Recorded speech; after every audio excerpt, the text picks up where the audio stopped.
And we're live. Welcome back to Blades and Blasters. I'm your GM, Wanderer, and this is Knight's Frontier. This is our third session of the game. The first two sessions we had intro sessions with three of the characters and then the other three. This time we've got 5 of the 6 characters together. In-game, all 6 of the characters together, but we've got 5 of the players. So I'm just going to ask everyone to introduce their character because it's the first time we've had the characters together. So we're going to start with Baldwin and Ghost. Hey, before you start, one quick question. Yeah. What is the background? Like, are we meeting? Because last session, Yep. Well, 3 of us ran away, right? So should we incorporate that into the background? No, just say who you just kind of say who your character is. Not a character intro. Okay. Not a full intro. No. Yeah. Okay. Not in game, really. Yeah. So just kind of one sentence about who your character is, and then I'll do a recap on where we are. Cool. Thanks. So like a quick brief thing of what Baldwin is, like who he is, and like that, like real quick type of thing. Yeah, just a one sentence even. Yeah. Baldwin, he's a paladin of Mishikal. Cool, thank you. And Dalrend, played by Waterpeck. Dalrend, a Minotaur fighter who is currently semi-nude.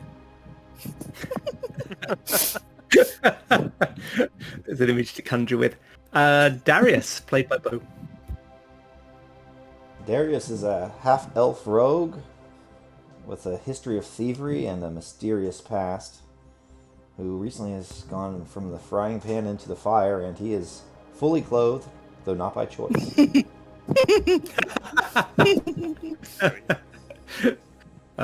Rubrum is played by Tetnak. Ted isn't with us tonight, but Rubrum is a sorcerer with pale skin, bright red hair, and kind of reddish eyes as well, in a very odd manner. Next we have Isabeau, played by Slip. Isabeau is a paladin, a knight of Solamnia with ties to the White Tower of Sorcery as well. A gentle-born lady fallen on hard times. Thank you. And last but definitely not least, we have Aish. Ayesh. Sorry. Aish. Right. It is whatever you want to call me. That's how Aish is a human bard. He goes by many names. Some call him Oh God, Oh God, Oh God. And he's definitely picturing all of the world he sees naked. Well, on that note, I think we should move on. Right. Thank you very much, everyone. Right. So, quick recap to where we were last time. So, for various reasons, all 6 of the characters ended up as part of the same little convoy of 2 wagons, which were being taken away towards the Hobgoblin Kingdom of Throt and slavery in the mines. So a very dark future ahead. But you were rescued by members of the Legion of Steel, an organization whose original purpose was to ensure justice, but now has an equal emphasis on freedom. People's freedom to choose, people's freedom to create the life that they want, to make their own choices. It's a semi-secret organization. So they ambushed the caravan. Some of you were able to grab weapons as you left, but you all fought your way to freedom. Now, Baldwin, Rubrum, and Isabeau are on foot, and the other 3, and they have with them a bard, a young woman by the name of Karen, and the other 3 and another NPC, a merchant by the name of Arden, are all in one of the wagons which they have stolen. The other three didn't get a chance to steal their wagon because they set fire to it.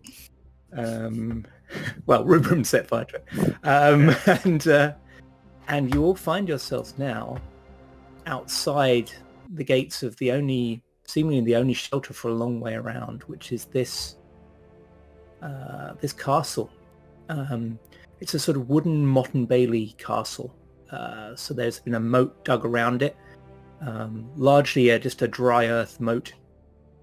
There's a wooden kind of stockade wall around it, wooden gatehouse, quite a few houses inside the walls, maybe about 15, 20 houses in there, or buildings of various description. And then all the earth that was taken from the ditch that's been dug around it has been heaped up into a huge mound, which we see here. And on top of that, there is a tower, largely made of wood, but with the lower story standing on some kind of old stone plinth that raises it up off the ground, almost a story high. And all of you are approaching it, but behind you, you've heard howls, almost like wolf howls, but not quite. There's something wrong about them, something that really, for all of you, you feel the hair on your neck rise. Something really wrong about those howls. You don't know where they are. You think not ahead of you, but anywhere else you can't be sure. You can't pinpoint it more than that. And how far as well, that you're not sure of. Not too close, but just the being out there is closer than you'd like. What time is it? Approximately? It is. It's nighttime, but it's not far into the night. So maybe about 2-3 hours past dusk. And the other group is in a wagon that's approaching this place. Yes. So you will all see each other approaching. And for convenience, I will just say that unless anyone wants to do anything before you meet up, you'll find yourself getting quite close around about the time you cross this little small bridge to... you're kind of approaching this small bridge and approaching each other at the same time. So, take it away. Actually, do you want to describe how your characters look as you approach? We can go in whatever order you like. Let's do the wagon boys first. I Alright. don't know what the wagon looks like. The wagon, as it approaches the person holding the reins, is the Minotaur. He doesn't look injured. His shirt that he had been wearing, the chitin, had been ripped up from the escape from the slavers. He basically is wearing a dirty, oversized loincloth and has a sword kind of across his lap as he holds the reins, as the two horses slowly kind of plod along with the cart behind him. Whether or not the Bard and Darius are sitting up front or on top of the cage is, of course, up to them. And I believe we had one extra individual in there with us that escaped. Yes. So you have a merchant by the name of Arden. I will just put a picture of him on here as well. He's not looking this cheerful at the moment, but he has a very amiable looking face. At the moment he's looking nervous and rather sweaty.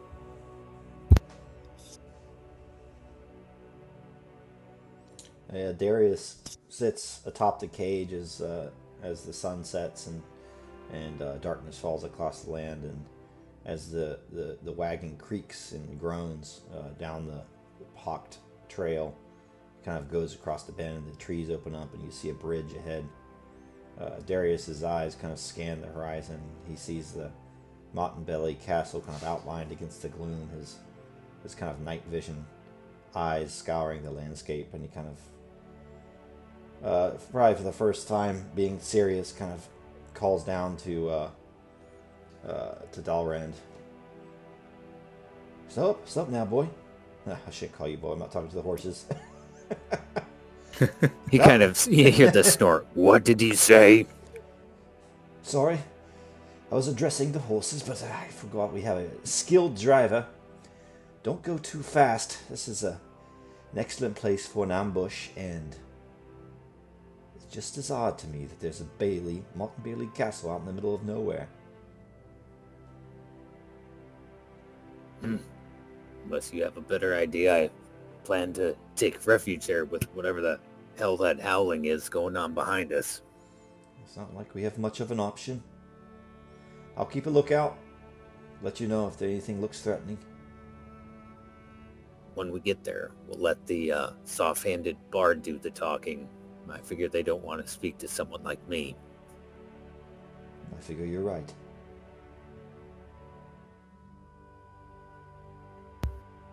And what about Aesh? On the back of the wagon, Ash is hanging, kind of off the wagon, feet on the side. Half his body's kind of like hanging out like a sail. The wind is flowing through his hair. It's like just dazzling. And he looks around him. What is this hovel? Am I expected to stay here? I'm a bard. And he has this short bow slung across his back. He looks up to the Minotaur and to Darius. Is this our only option? If you want, you can go back to the slavers. All the bellies of those beasts that seem to be trailing us. The howls seem to be getting closer, and there's something strange about them. Something dark. Well, I guess a diamond is still a diamond in a pigsty. Most certainly is. Hold up. Dalrand. Ahead. 3 figures. Dalrand peers into kind of through the fog and the night to try and see what they're approaching. He kind of pulls the reins back on the horses to slower stop them. There's your segue. Perfect, thank you. On to the other group. Character, we've lost Rubber, right? Like it's me, 2 Isabel, figures. and Karen. Yeah. Yeah, so what happened... Ran off. Just around this time, I don't want to derail things too much, but just as you're noticing them, you turn around and you just catch sight of Rubrum just walking off into the fog. He's not run off, he's just walked off. So Rubrum, as I mentioned, has this striking red hair, pale skin, and almost reddish eyes. He seems to be an albino. Okay. What about the rest of you? Yeah, Baldwin, he sees Rubrum go off, and he thinks for a moment to perhaps chase, but Rubrum is Rubrum, so he just lets it go, and he looks back to Isabel and Karen. The sorcerer has ran off, but he'll be fine. I suppose this might be Norhold, perhaps. This is where I was headed. Judging by the appearance, is this how it was described to me? They did describe it as an outpost right on the very edge of civilization, so that would make sense. And if you like, you can make a perception check to see whether you can make out any other kind of details. Okay. I will go to my character sheet.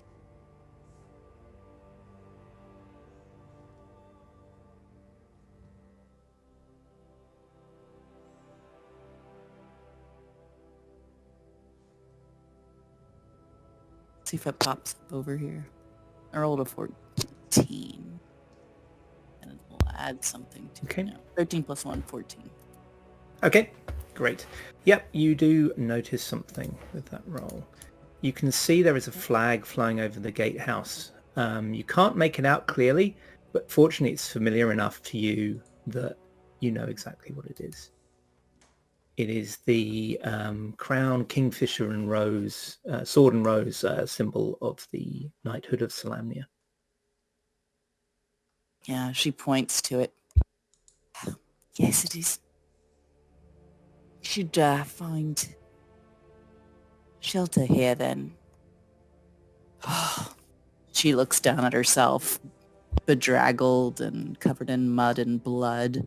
No armor, just this long bow and a knife.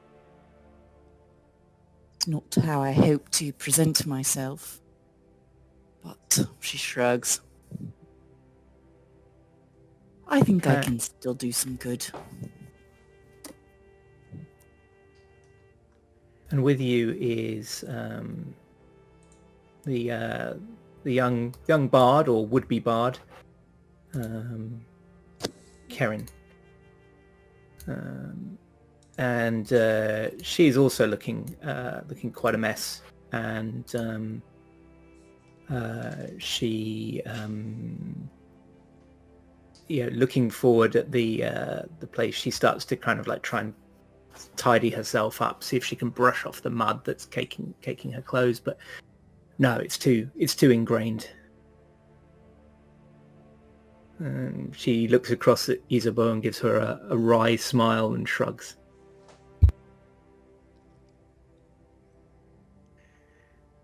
Our appearance will not matter over much. We can prove who we are. Through word, through deed. We'll figure it out. And you will find yourselves kind of converging on this gatehouse. When you all arrive on the far side of this bridge at roughly the same time, you can now see that there are two figures up here in this gatehouse. One of them is a young woman in armor, and the other one is a white-haired elf wearing dark leather armor and with a bow and an arrow nocked. Both of them are watching you. You haven't yet quite approached the gate. It's still probably about 50 feet back, maybe 100. So they haven't yet called a challenge, but you're sure one will be coming pretty soon. They've definitely seen you. They also seem to have passed word because there are some torches. You can see the light of torches approaching the gate on the other side. I would guess that both of our parties meet at our Yes. end of the bridge about the same time. Yeah, Yes, Baldwin, yeah. as they're all starting to converge, he sees the curious trio on this cart that he recognizes as a slaver cart. They were about the same, and he waves an open palm, signifying peace and greetings. Hail. I take it, based on the cart that you have, you also escaped from the slavers. In fact, anyone who wants can make a perception check. Anyone who gets a 12 or higher will have caught a glimpse of the other group as they escaped. Because you'll remember there were two wagons, and some of you in the back wagon and some were in the front wagon. I don't know shit. So you can all just keep track of your own results. If you get a 12 or higher, you'll recognize at least some people in the other group and know who they are. How hard is it to not recognize a minotaur? Yeah. Well, it was misty. Baldwin hard. It was misty. That was Baldwin the hard, that was yes. the thing. I rolled, and I don't know why my thing isn't showing up. Oh, did it just show up? Ish. No. It sometimes takes a while. But it was Is John- 18. I don't think her first Okay. roll showed up either. Oh, okay. Let Ash me did let me 10. refresh everything. But go Yeah. ahead. Make sure Beyond 20 is installed and running. No, As the two groups converge, Dalren stops the cart, jumps down kind of with a thud onto ground, sword in hand. He succeeded on his perception roll, so he kind of levels his sword and points him at the paladin, or the three. I know you. You were slaves.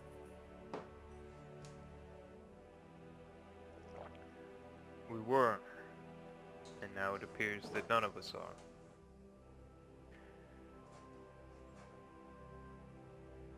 What is your name?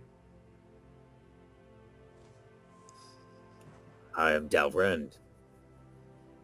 These are my traveling companions, Darius and Aish, Esh. Whatever, I haven't learned it yet. Baldwin nods. Peace to you. I'm Baldwin. This is Isabeau, and that is Karen.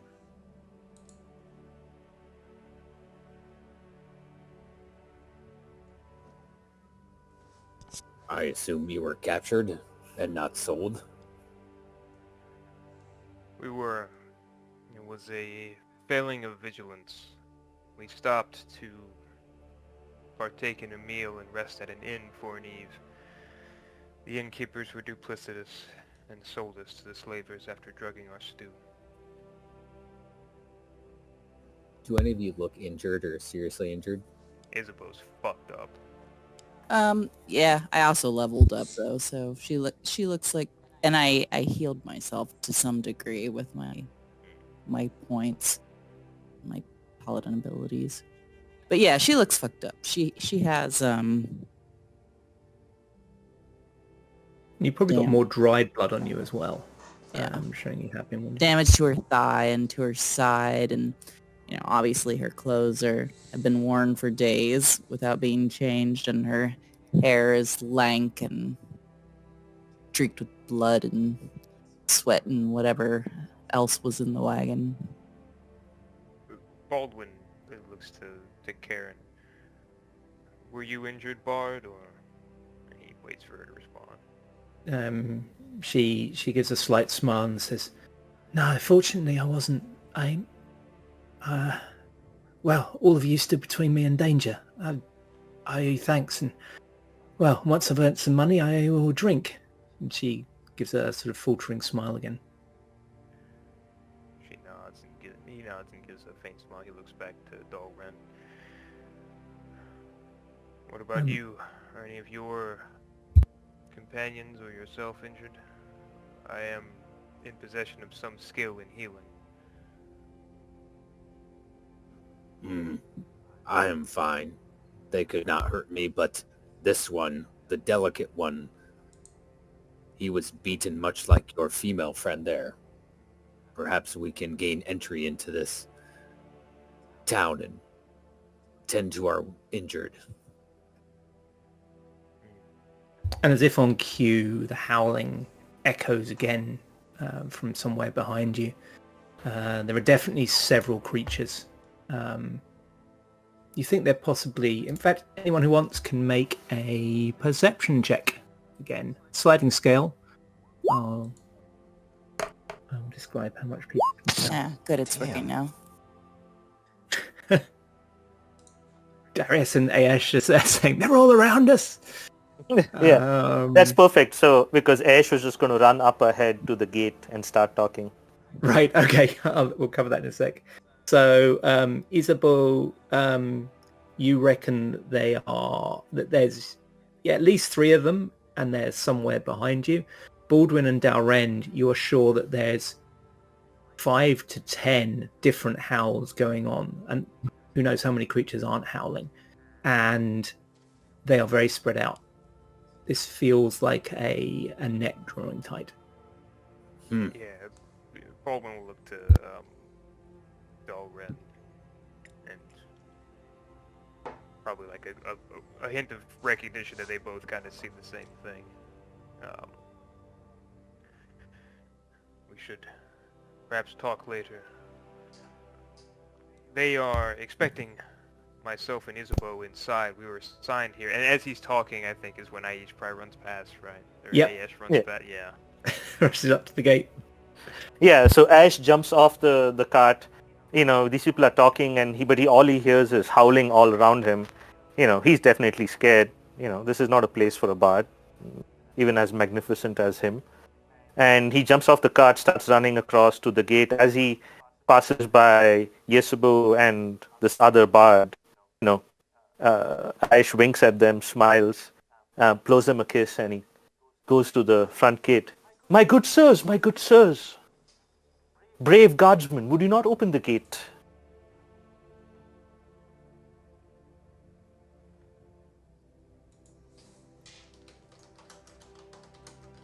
You muted, Wand.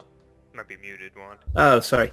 You see that the young knight here, she really is young. You're thinking, you don't know much about knights, but those of you who are familiar are thinking, surely she should be a squire. But she seems to be here on guard duty. She's maybe, 17, 16? And she looks down at all of you and calls out, "Who are you that approaches in the night? Friend or foe?" Friend, obviously friend. I am Lady Isabeau of Blackstone. I was sent by my Aunt Martine to reinforce this place, but we were, attacked on the road, taken by slavers. We've escaped and made our way here. I think everyone here, she looks around, has escaped from the slavers. I'm sorry, my lady, we've had no word of you. And she looks a little uncertain because you don't look like a Lady Isabeau at the moment. What about a word on someone called Aish? Maybe you've heard that name and you could let us in?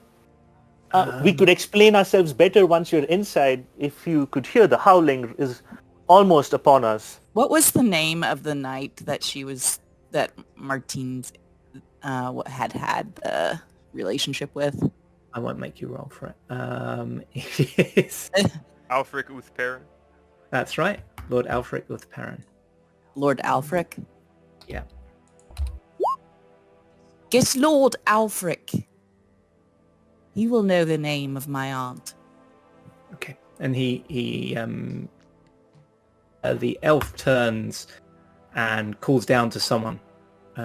We will wake his lordship. And then there's a little bit of a noise, someone climbing up into the tower, and a voice saying, "What is all this nonsense?" And you see someone else appear in this little guard tower. If I can find the picture. Where is it? Oh, there it is. Okay.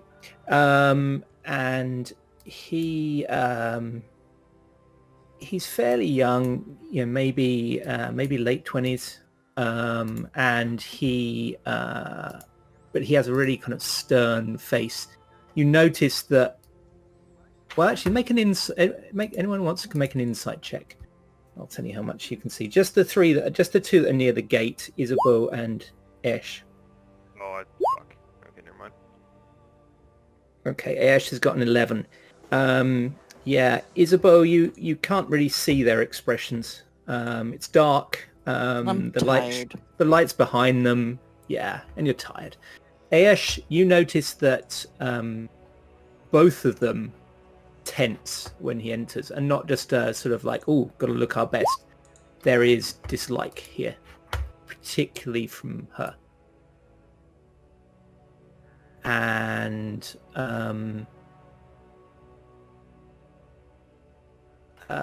as he climbs up and he's looking, the elf kind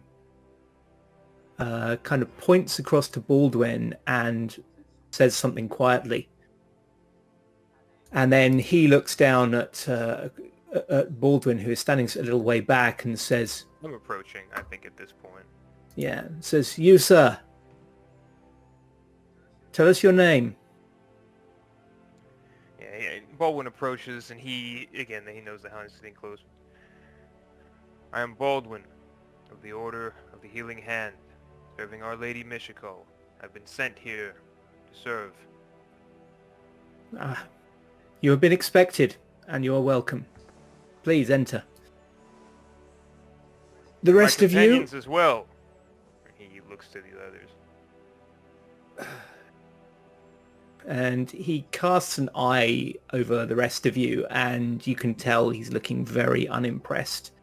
And in the case of Dalrend, he pauses and stares at him for some time, and then says, I think perhaps it is best if your companions remain outside until dawn, just so that we may discuss matters. No, I gotta go in for my people. Yeah, Baldwin, he looks up at the guy. May I have your name, please? And he stiffens a little and says, "I, sir." And then he kind of draws himself up as if pulling on his dignity. I'm Geraint Aaron, and I am second in command of this fortress. It's Geraint. Sorry, out of character. It's Geraint. Can you? Yep. Let me put this there. Sure. Does that name sound familiar to me? Not to you, Isabeau. It does sound familiar to you. Your aunt, before you left, it was off camera, but your aunt mentioned that Alfric has a nephew. That his son died, and he's raised his nephew. His brother died, and he's raised his brother's son, his nephew Geraint, who's now a knight. Geraint, you are Alfric's nephew, are you not? I am, madam. You seem to know my family. I know of your family. Yeah, Baldwin looks back. He looks back up to Geraint. Sir Geraint, I am eager to serve. That said, there are many dangers that wait behind us here in this fog that has been howling. As a paladin of Michiko, I could not in good conscience come within and do my duty when I leave these people out here to suffer whatever ill fates would befall them. Please, I beseech you, allow them in. They have survived slavers. They fought for their freedom. They could be of use here.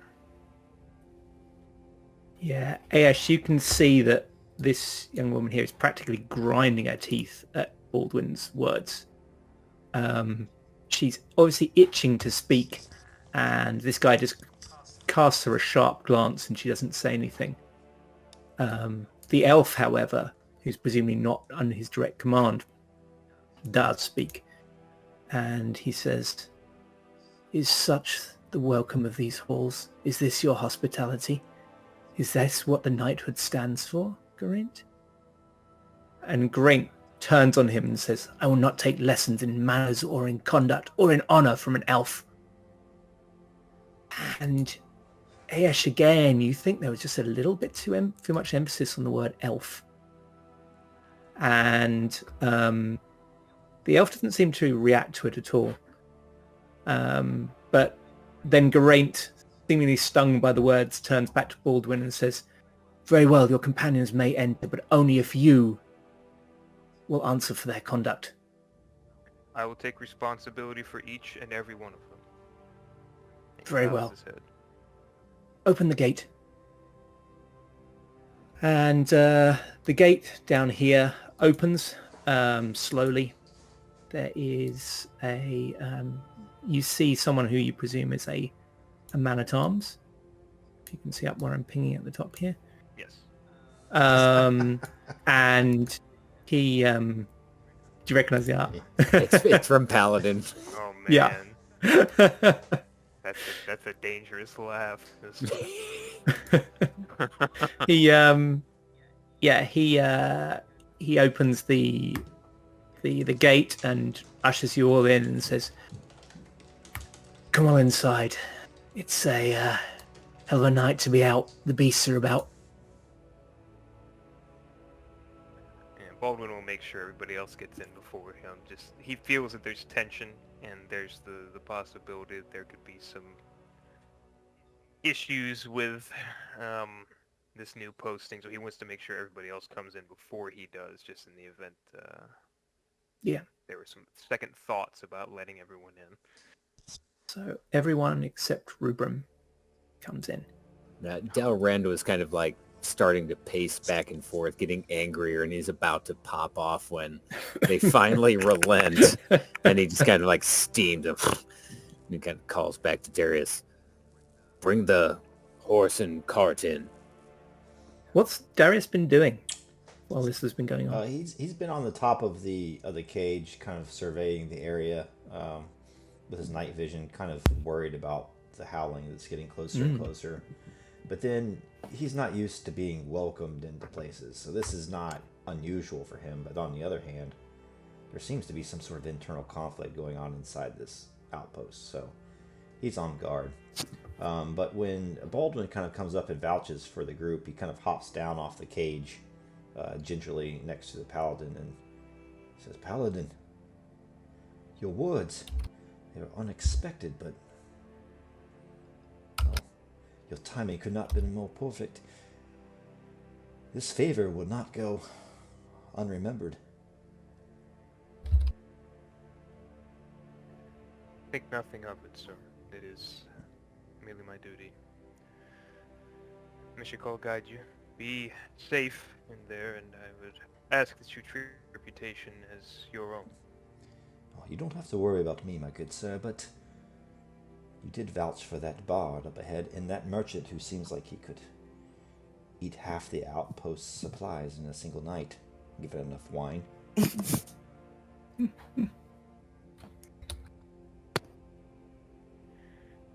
We must have compassion to reach understanding.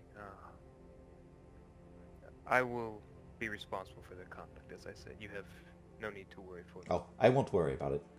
I'll leave that to you.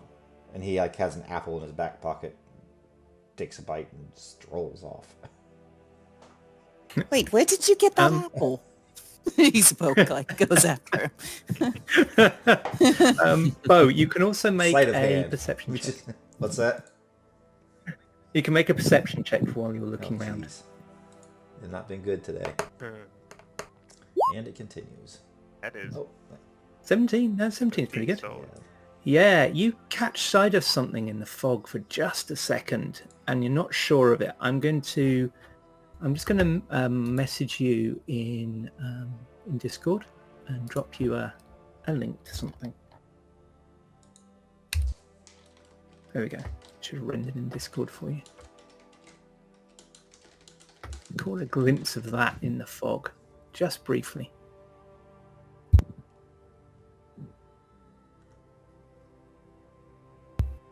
How does Darius react when he sees that? This is just as you're getting down, just as you, sorry. just as, yeah.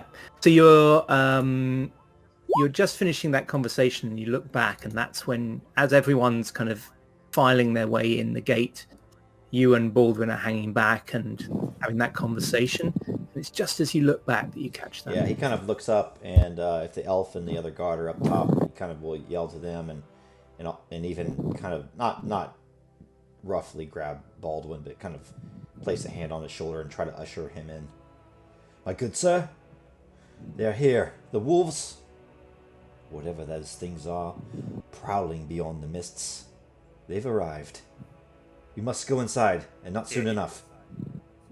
he hurries in, and he'll stand by at the gatehouse as they close it, just in case the wolves try to make an attempt. How common is it to see minotaurs?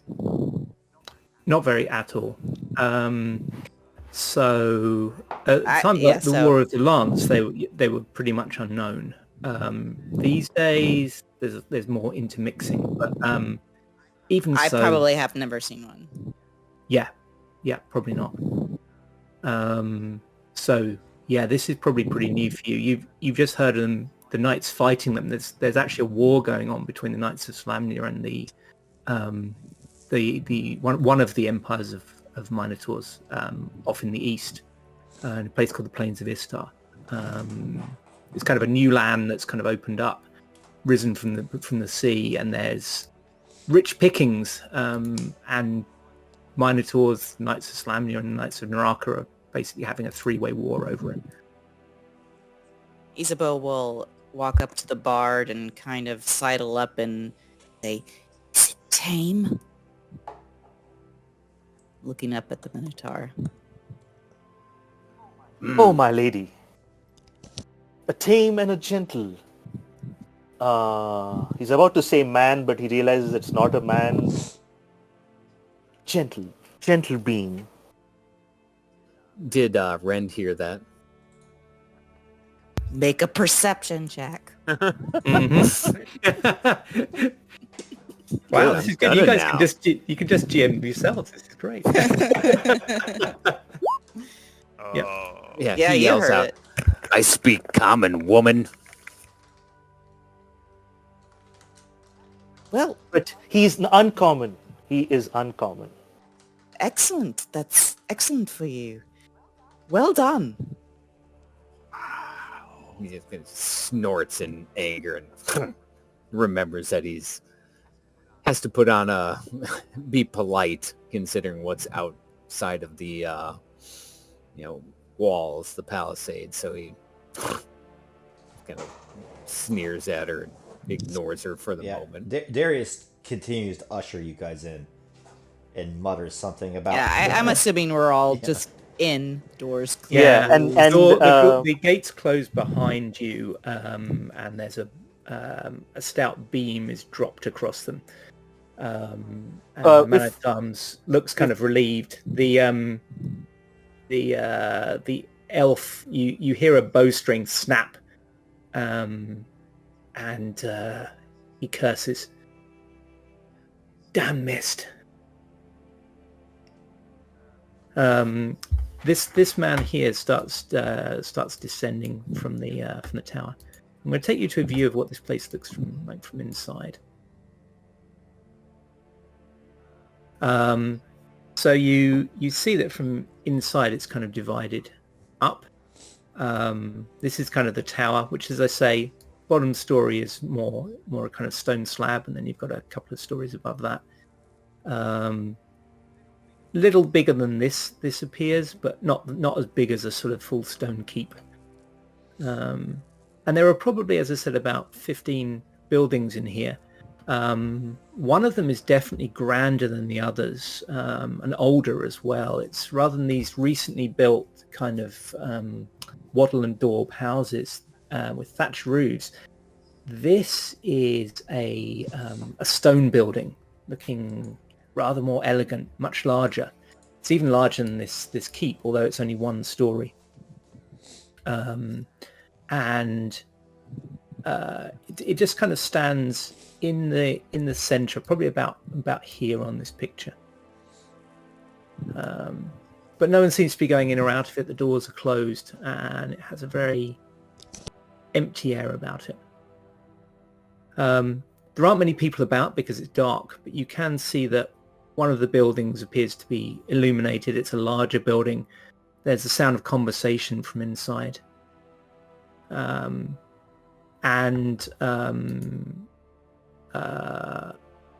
and Kerin start heading off in that direction. They've started talking.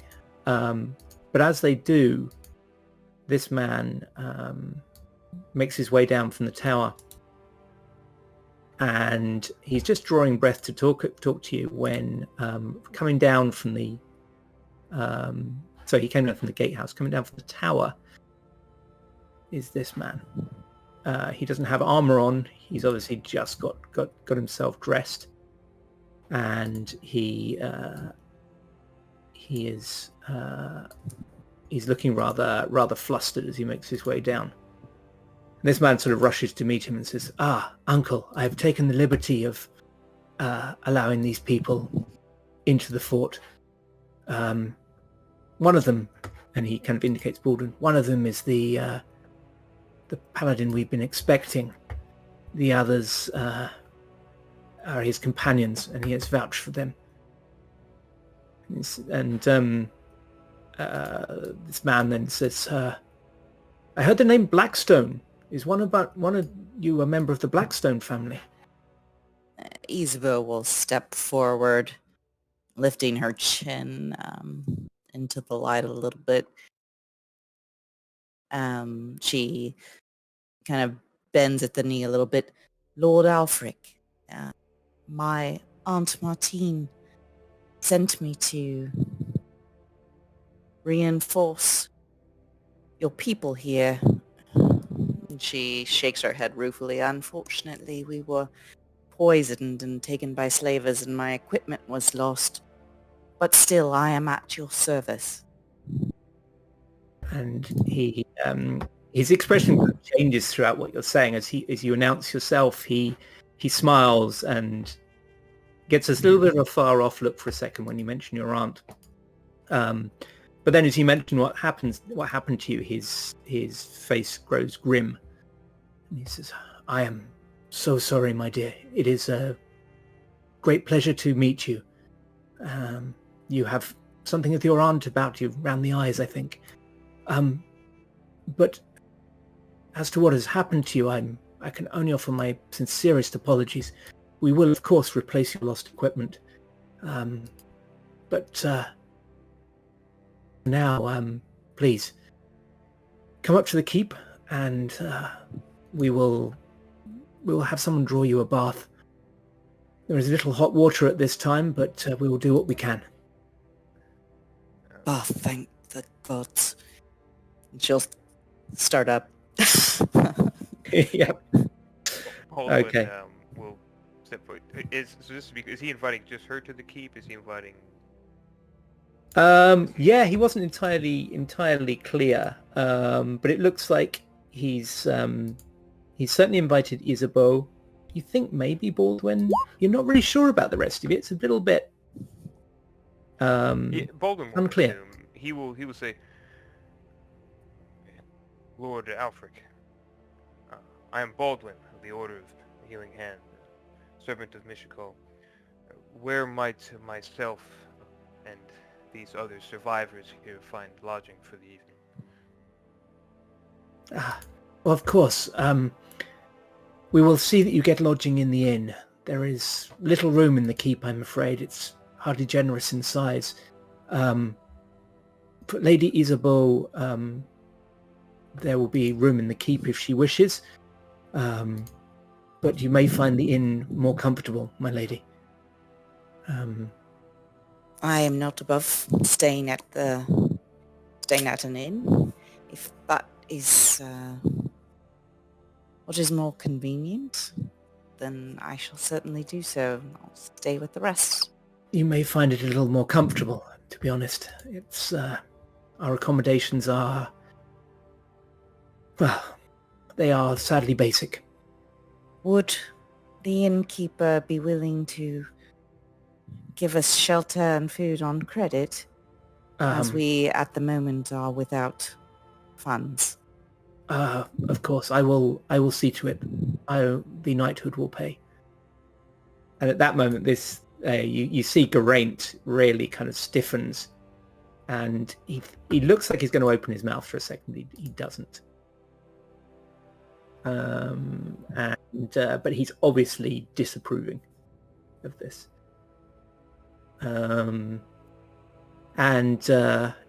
He ushers everyone up to the keep. And you go into basically you go up a flight of steps on the outside of this kind of stone slab, and into a small sort of wooden hall. There is a fire there, and a sleepy servant seems to have just got dressed, and Alfric asks her if she can ask him if he can run your bath. So he starts heading upstairs. You think actually that probably the water is down at a well you saw down here. So he's going to have to be carrying buckets of water up here in the middle of the night. So he's not Oh no. So yeah, he's going to have to carry buckets of water up to heat everything over a fire. So he's not looking best pleased, but he's not complaining. Nope, I don't think of that. no, that's something that happens. That's Is advantage, baby. create water a paladin spell? Yeah, but not create hot. Cleric spell, unfortunately. I think. Is it? Oh, I'm pretty sure it's a cleric spell. It is cleric, but I was wondering. You No, can paladins purify don't have it, but you don't you need don't have that. create. At least you won't get Giardia. Yeah, and he before he gets the bath ready, he brings out a little food for everyone. There's not actually that much. There's some venison and some flatbread, basically. Were we fed in the slave wagons? Not well. They fed you, but not well. So everyone is there. How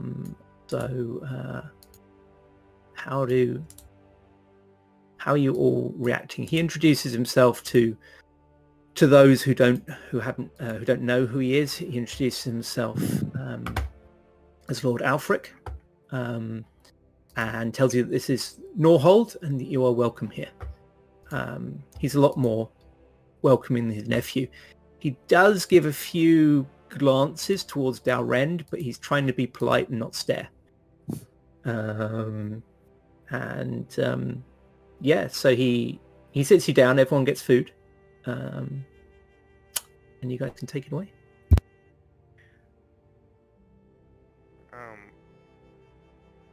I'll do this quickly if I can, Wander. I wouldn't do this. I would probably just ask Ulfric actually. Lord Ulfric, before I dine, might I feel rather unequipped, and I see there are many dangers outside of the fortress. Would I be able to quickly head to your armory here? Of course. You and Isabeau are members of the knighthood. Well, for you, you are assigned here on official business to aid us, and we have been too long without a healer. You may, of course, re-equip at our expense. We have, sadly, precious little. And he turns to the other four of you and says, any of you that wish to... I've got Darius twice. Yeah, I was like, what? Am I seeing double? Darius is just so that good. Handsome rogue. That was his sleight of hand that you see in double. It's cast mirror image. I'm too fast. So who am I missing? 1, 2, 3, 4, 5. No, I've got everyone. It's because I was thinking of Ruben. And he says to the rest of you, any of you who... The other three of you who wish to enter the service of the Solamnic Auxiliary and serve here may, of course, equip at our expense as well.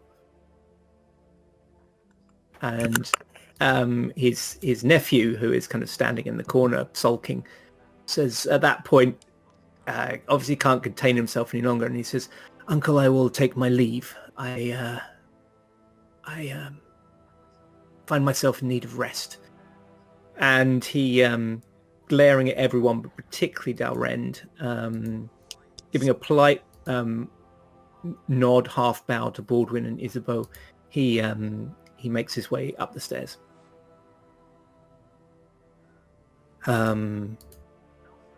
Alfric nods and gives a little inclination of his head as his nephew leaves. Anyone who's kind of examining that kind of interplay between them can make an insight check if they're interested.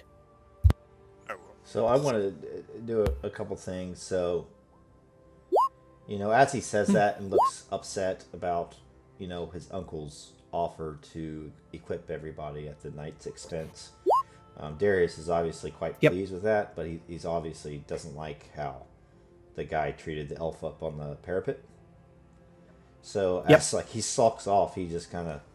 I don't know if they have pointy ears in this system, but they do. He takes those dark locks of his, those beautiful dark locks, and he brushes back his hair so that guy can see that that they're equipping another elf at his expense, just as a jab. Yeah. 'Cause he's probably not smart, but he only rolled 6 on his wisdom, so I'm like, okay. Yeah, he sees it. It's like a Your ears are kind of halfway between human shape yeah, and so elf shape. it's just So kind yeah, of like, he can, hey, screw he you, can- you know, we'll take your equipment. Yeah. Yeah. He mutters something under his breath and he goes, "You can make a perception check. You'll need an 18 if you want to hear what he muttered." As he's listening down, Ah! what does auxiliary mean?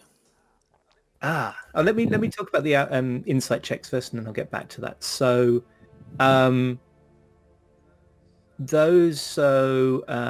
Darius, you got nothing. Dalrend and Baldwin, you think that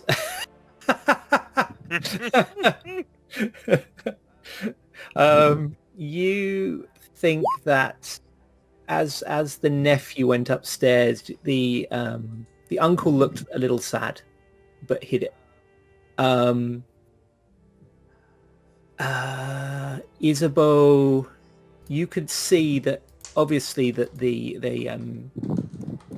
everyone could see he was hiding resentment, but there's also anger there, and some of the anger was actually at his uncle, not just at the circumstance. There, you think there's some frustration here built up, not just new, not just related to you, but there's some frustration here.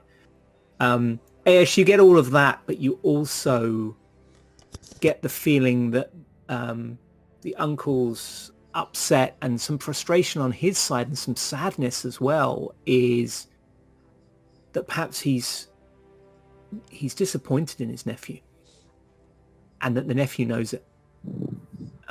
So there's definitely some dysfunction in this relationship. Dalrend, yes, you ask what's an auxiliary, and he smiles, and as he sits down at the table with you all, and he's just like sharing a plate with everyone and just taking out of the same sort of shared food as everyone. He says, the Solamnic auxiliary, yes. Yes. Well, the joining the knighthood is a matter of, well, some years usually, unless there is some special circumstances in the field. But the Solamnic auxiliary, well, that's a more practical matter. Solamnic auxiliary fights with the Knights of Solamnia, and then looking at Dalrend, he meant, I mean, on the side. Alongside the Knights of Solamnia. And but they are not full knights. They do not take a knight's vow, only an oath of loyalty to the Solamnic knighthood for as long as they serve. If they wish to end their service, they may, at a notice period of 3 months. I killed a hobgoblin, a draconian, and saved those two from a dragon. What did your knights do today? Yeah, he throws back his head and laughs, and says, warrior, I see. And he and then says, and perhaps a little bit of a storyteller as well? A dragon, you say? I love it. I love it. Oh, the Minotaur tells the truth. Around here, a good imagination. And his brow furrows. And he says, what? Indeed, a dragon. What do you mean? There is no dragon around here. The Minotaur may be slightly dense, but he's not blind. There was a dragon that attacked our slaver's ship. That's how we ended up bedraggled and on these shores and eventually captured by slavers and here in your outpost. You were attacked by a dragon? A fire dragon. Of course. And he helped save us, but not completely. The bard is a good swimmer too. Wait. Who helped save you? Me. Rend here, and I stand beside him. As much as I do the paladin there who vouched for all of us.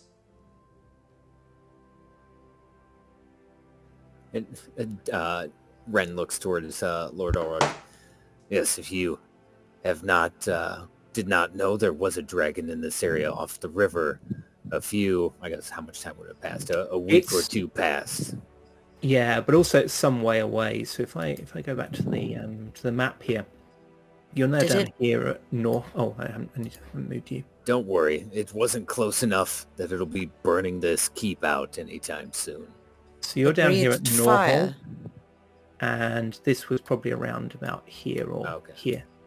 Yes, So somewhere away. north of us, along the river. Yeah, It looked like it was made of molten lava. Ate half of the slavers on the ship. It had poor Aish in his claws.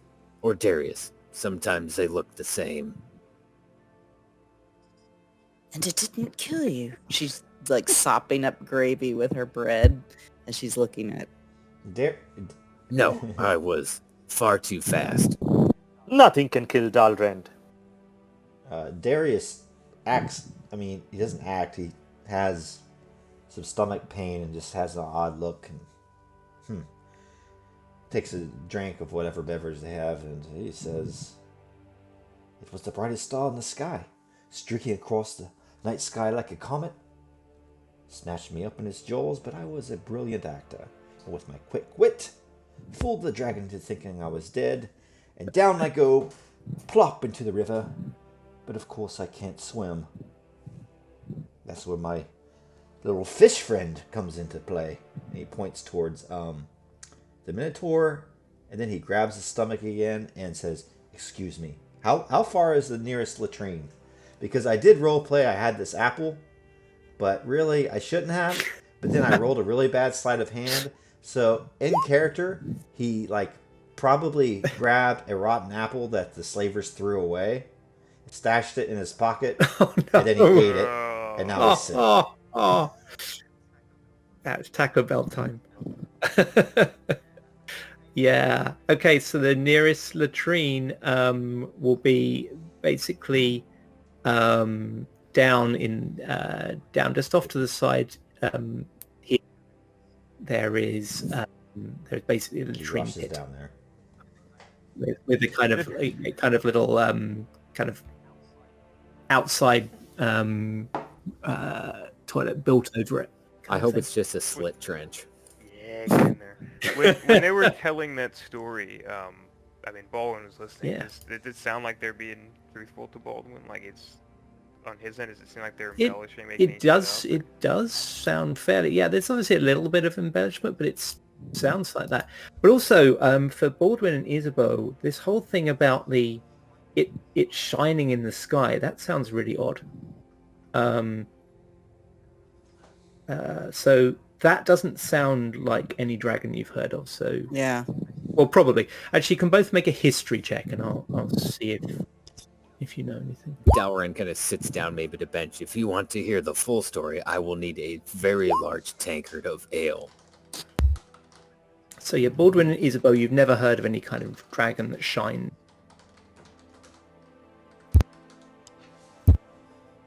Yeah, Baldwin he'll kind of look at Isabeau for a minute, seeing if she has that realization, but he doesn't contradict the story. He wasn't there, and to him it seems like they're not lying. He just looks at them and takes in the tale. Yeah. So you hear the tale of what happened. Darius, Aesh, and Dalrend, do any of you... So basically the offer will be that if any of you sign up with the Solamnic Auxiliary, so you'll be under Lord Alfric's command, they will restock you with weapons and give you a salary. If not, then the offer will be there that you can take work from them piecemeal and buy your own stuff. And, they'll pay you for doing work for them, and you'll be able to buy your own equipment, but you'll have more freedom. What do you want to do? I think Darius would be down with that. He's searched for a place to fit in, and this unlikely adventure has brought him into the lap of this opportunity. So I think he's going to take it for the money and for the security, and then look for his next step after that. Cool. What about Ash? Ash is very moved by the paladin vouching for them and bringing them into the keep, and now they have food and warmth. So he kind of pops up on one of the benches and he looks to the paladin and he says, oh paladin, thou who art named Baldwin, today you have increased your skin. Sing I shall all your praises and sagas of win. Let us be together and not to spend our days in sin. I shall follow you and join up. Inspiration. Yeah, yeah. You can get inspiration from that one. Yeah, I'm not generally giving it out because you guys are all just really good role players, and I don't want to be the arbiter. But yeah, there are some moments that just deserve it. Now Rend. Take it back a bit. Oh, sorry. Oh, you're sorry. No. Yeah, Baldwin's taken back a bit. Yeah. Yeah, he's taking it back a bit, and he's like, "Thank you. That's not necessary, but thank you." He nods. Best gesture for Ash to sit back down. Dalrend and Darius doesn't need to fail another perception roll. He can tell that Dalrend is surprised by his decision to join the auxiliary. But he kind of looks and, before I decide, I need to see this armory of yours and if you have anything that's actually worth signing up for. No offense, Lord.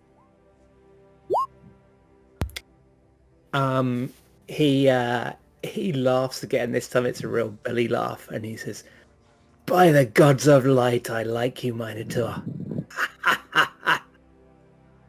He says, "I hope you stay. I never thought we'd have one Minotaur here, let alone two. But, well, you're a lot more fun than our other." And he laughs. Well, I'm glad to see you are of good spirits here. Perhaps I'll stick around, but yes, tomorrow morning we will check this armory and I will make my decision then. He nods. Agreed. We do not wish to force anyone into service against their will. And as I say, we'd be very happy to employ you for as long as you wanted to be here and pay you for what work you will do, and then you could buy your own equipment. Lord Alfric, what are the challenges you face? And he's been looking quite cheerful. He genuinely seems to like Dalrend. But as you say that, his face grows somber. He says, well, our outpost here was established nearly 6 months ago, but things seemed fine at first. We were out here, 7 knights, 2 squires, 10 men-at-arms, and 20 labourers. And another 10 temporary labourers we brought with us for the work. Once the walls were up, those extra 10 went back, but there were still many of us. And the building of the houses went well. We started to establish a presence here. And then he scowls. He says, but then, 2 months ago, plague like I've never seen. It came out of nowhere. We've had precious few visitors.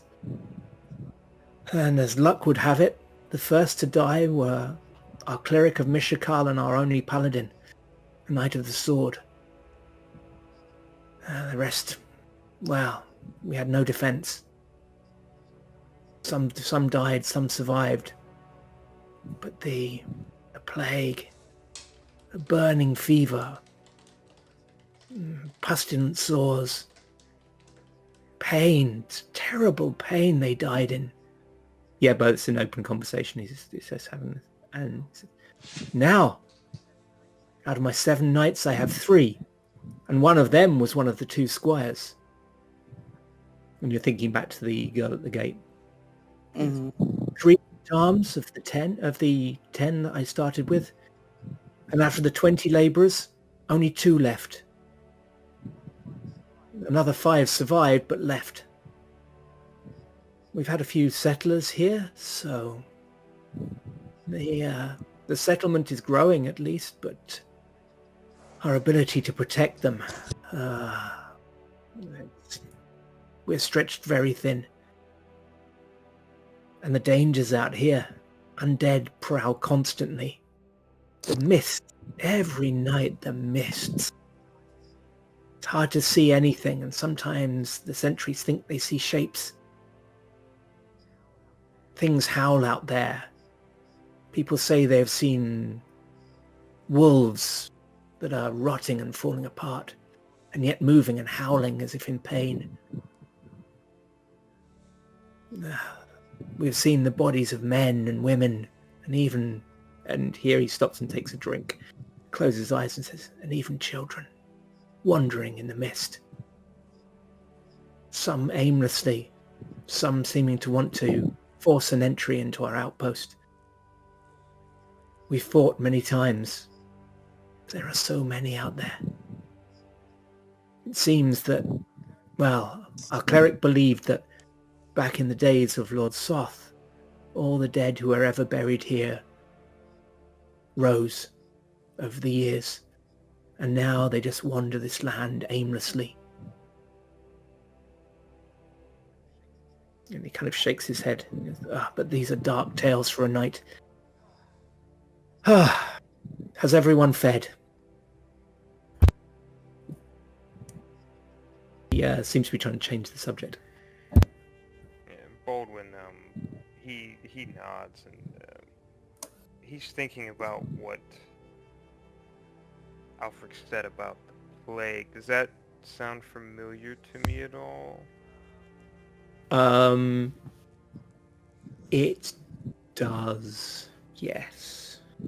Yeah, it's not quite the same, but some of that stuff, just the whole, it came out of nowhere and very, very sudden, very lethal, and killed the cleric first. Yeah. That's very familiar. At Darisgard, your cleric died first. Oh, okay. Yeah, Baldwin is sitting there listening, and he's starting to have the realization. Are the glasses here that we're drinking out of glass, pewter? What are they? They are pewter. Yeah, as he's sitting there and hearing the story, he's starting to think back. I should add, by the way, it's not identical, but there are It's not similarities. identical, but it's close. There's Yeah. some, yeah. He starts to think back, and there's this kind of, does pewter break or does it snap? What does pewter do if it's broken? It kind of crumples, I think, but it takes a lot of force. Yeah, I would say that as he's sitting there, there's like a sound of like stone or something hitting the table, and part of his pewter cup has fallen away. Brings his hand back and flexes it. Says, regrettable that the cleric passed away quickly.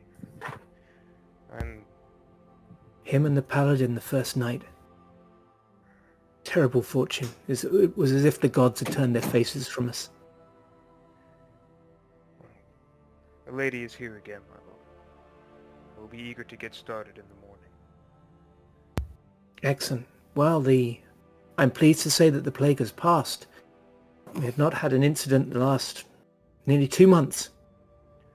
Have you any wounded from the constant battles at the gates, the walls? That we have. We will show you in the morning. Thank you.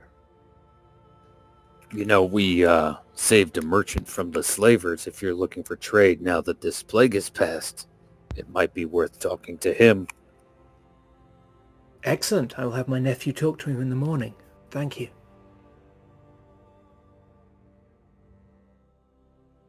And now, unless there is anything else, I am afraid I am an old man and I must take my rest. And he smiles. We will leave you, my lord. He bows. And he says, I will, he says, Lady Isabeau, my chamber on the top floor is yours. I will take my nephew, I will sleep in with my nephew on the next floor down. And your bath will be waiting for you on the top floor. So, poor devil has got to go. Just got the mound. But yeah, he's got to go up two flights of steps as well. She looks relieved. Yeah. The rest of you may have noticed the servant going back and forth this whole time. Yeah, with all this water. Oh god. Isabel doesn't know how it happens. The water just, like, it's only there and it's I hot. want a bath and it appears. It's always been there my whole life. I just go to the bath and stay, or I have servants. I'm very poor, but Oh, you know, oh man. Not no servants poor. yeah, not that That's reserved for the poor. rest of us. Okay, and the rest of you are the young knight, young lady knight that you saw before. She comes to collect you and takes you down to the inn. So you find the let me see. Wait, so the bath is here? Not at the Right end. at the top. Don't Yeah. slip on the way down. Well, I'll join Hey. them after my bath. Okay. Well, it looks like You take the old man's room, take a bath in his room. Are you gonna at least tell him you're coming back down? Because he said he was gonna sleep in his nephew's room. We all know the nephew's like sleeping on the floor. That's true, yeah. Fuck that guy. Oh, that's Yeah, true. fuck Actually, you that said guy. you were happy to take the inn, didn't you? So, once you come down, he'll head up there. Okay, that's one thing. Yeah, good point. Poor guy sleeps overnight. This fucking bitch took my room and didn't even sleep in it. I can't believe this. Okay.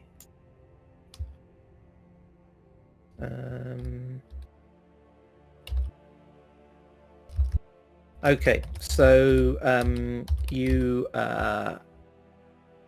head down to the inn and tavern, which seems by its sign to be called the White Hart, as in H-A-R-T. And a sleepy innkeeper is there. His customers have seem to be heading home for the night, and as they do, he meets you at the door. He looks roughly like this, but his hair's a bit more kind of slicked back, and it's a little bit more greasy than this. But he seems genuine enough. He says, well, welcome, ladies and gentlemen, to the White Hart. I'd be very pleased to do anything I can to be of service. And yes, if there's anything you need, please tell me. My name's Jeffrem. I'll be your host, and your comfort is my business. He looked like he was thinking really hard about that last sentence. I'm trying to come up with a kind of phrase that I'll say to customers, but I haven't got it right yet.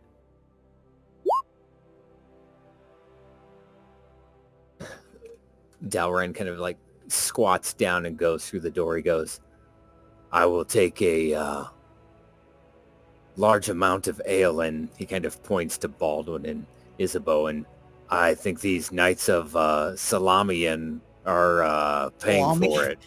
Yeah, Baldwin, he smiled. And he looks to, what was this gentleman's name one more time? Jeffrem. Jeffrem. Mr. Jeffrem, we will need accommodations for 5. If there is a common room, I can stay within it. The Crown has stated they will, not Crown, the Knighthood has said they will cover it for this evening, but I would like to know the cost of what that would normally be.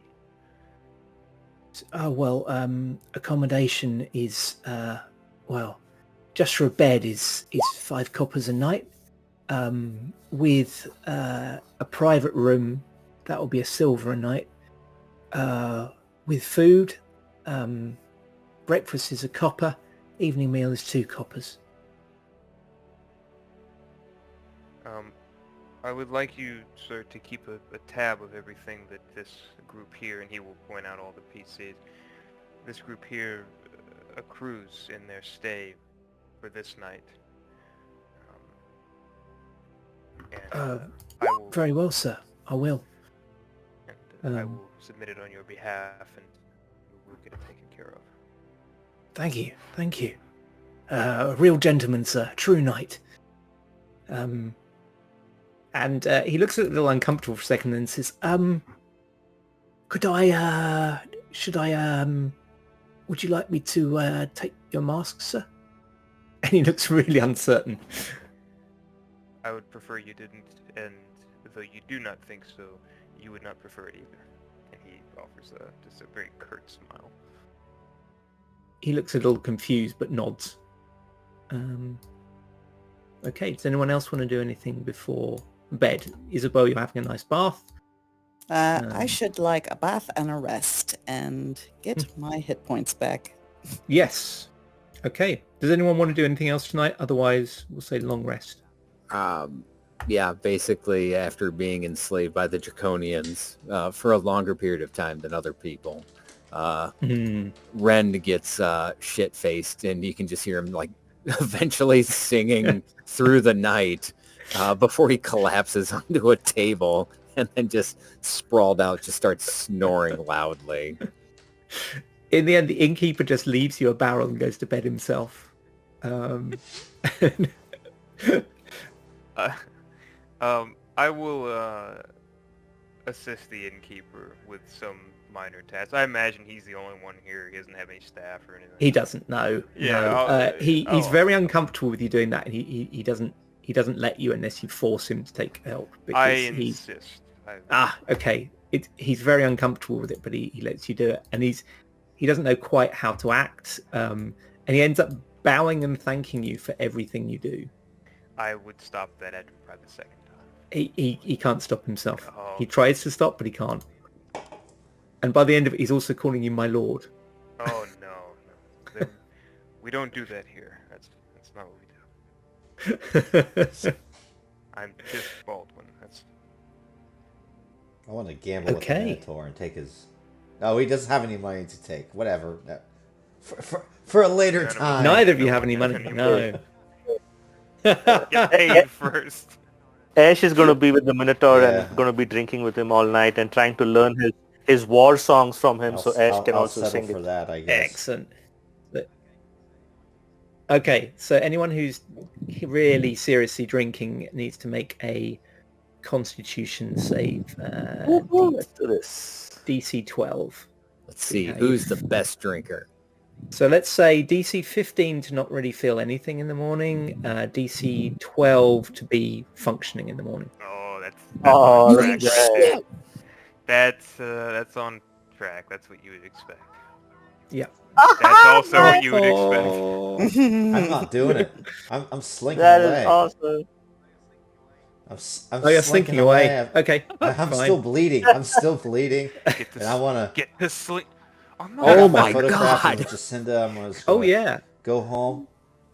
How are you alive? Ren's just like singing drunkenly, like, you drink like my daughter, you pound ale with me, you're stepping up for the slaughter, and just like stumbling around. This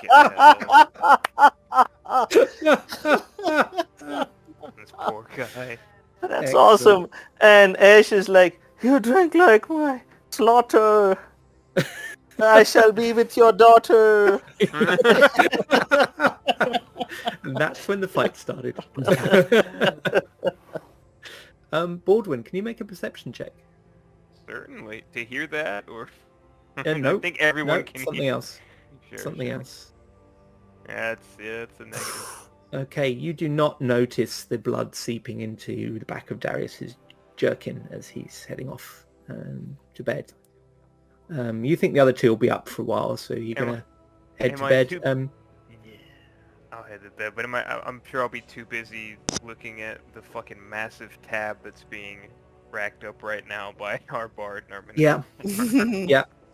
Yep. Okay.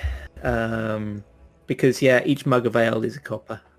Oh, Jesus Christ. Michigan And serves me. to really, really send for that shitty roll I did, at the very end, when they're almost done, Ash is going to order whatever goes for shooters in this establishment. God. Drinking They grain have- alcohol. Yeah, grain You're a alcohol, sorority right? Like, girl. and That- the, Ash they is have a something sorority better. girl.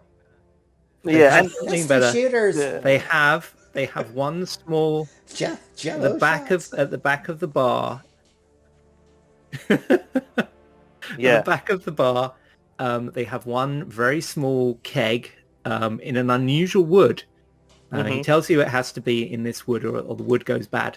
They have a keg of dwarf spirits, straight from the deep halls of Thorbadin, and they say the dwarves make it out of these special mushrooms. But they the dwarves say that no human can really drink too much of this stuff. They haven't got the stomach for But Ash is different. He has a stomach for it. it. And when he hears, the guy who brings it, he explains to him the bouquet that you're talking about, the mushrooms, and when he opens the cask a little, he smells what feels like moss smoke, and he's like intoxicated, and he says, yes, one for the Minotaur and one for me. I should tell you, sir, that this is a silver piece for a small, and he kind of pulls out basically a shot glass. He goes, it's a silver piece for that. It's very rare. It's I had to bring it with me. Very well, then 2 silver pieces each. Fucking hell. Oh, That's 2 fingers. That's 2 fingers, my friend. That's 2 fingers. Let's go. Yeah. Okay. Rend like leans his head back and he's got like the big cow tongue like lolling out, and he just like belches loudly and he's like, our friend's good for it. Ugh. If you guys have this, that means you'll need to do another Constitution save, and whichever is the worst of your 2 saves is the one you'll take. Let's do this. Let's do Okay. this. Woo. Okay. Oh yeah. Nice. That's awesome. Oh. Oh, that's actually pretty good. Oh. snap. Yeah. He Hey, brings Ash. it back. Just brings it back. Yeah, if you hadn't been for everything else you've drunk, you might actually have done quite well at this. You managed to keep it down, and you think you might build up a taste for this. It does make your teeth feel funny, but yeah, you're both okay on the dwarf spirits, so you think. And then Ash gets up and does a swirl to the entire room. He sees Baldwin helping in the kitchen, and he kind of raises his hand and he says, "Oh, Paladin, my Paladin," and then he just face plants right there like he's out. Yeah. After about 10 minutes, Ren's like kind of stops for a minute, gets wide. I goes, I can't feel my horns. I can't feel, and he feels them for me. It's like, oh wait, I never could feel them, and they just like crash into the wall. The wall has a bunch of He holes in looks it at now. Jeffrey. I will ensure that they get to their rooms. Have no fear. And he will go over and help AS Yeah. to his fucking room. The innkeeper just says, it's just through that door there, so it's just the one on the left and the one on the right. Unless you want to put them in together. That, perhaps, yes, that would be best.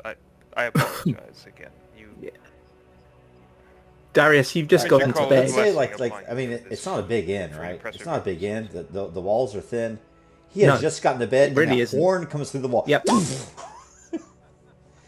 Right next to Darius as he's trying to just like forget his wounds and sleep, and a horn just erupts through the wall, spraying like plaster all over his face. Throws out fucking minotaurs. God damn. Ghost, could you keep track of the expenses with this stuff? Well, And I don't know. Yeah, so if you say it's going to be a what was it going to be? I mean, Five it's like coppers a keg for of the ale, 4 right? silver Yeah. pieces of dwarven elixir, that's for sure. Yeah, dwarf spirits. Yep. Then Insulted let's pork. say I'll say that I'll say you got through about 8 pints of ale. Yeah, in the nice. evening. Yep. Each. So that's another I've rolled dice 16 with Scythe copper. in real life. He can definitely do 8 pints of ale. The rooms. Yeah. And what was it for the? What did I say for the rooms? Was it 5 coppers for the rooms? I think it was. 5 coppers, unless they're private rooms, and then with silvers. I'm Then it was a assuming silver. We're doing private rooms. Yeah. So I think you've got 3 private rooms: one for Baldwin, one for Isabeau, and one for the other 3. So 3 silver. Yeah. And then 5 copper for the shared room between Aesh and Dalrund. Yep. Okay. Yeah. Was Isabeau here for We'll this, or talk was she damages in just the morning. No, taking her time in the bath? She took a bath. She came down. She watched you guys be jackasses for a little while, and then went to bed. And then you guys continued with your jackassery, and I'm a she minotaur, not an continued to ass. sleep. You were briefly woken by crash at one point. But you went to sleep Yeah. again.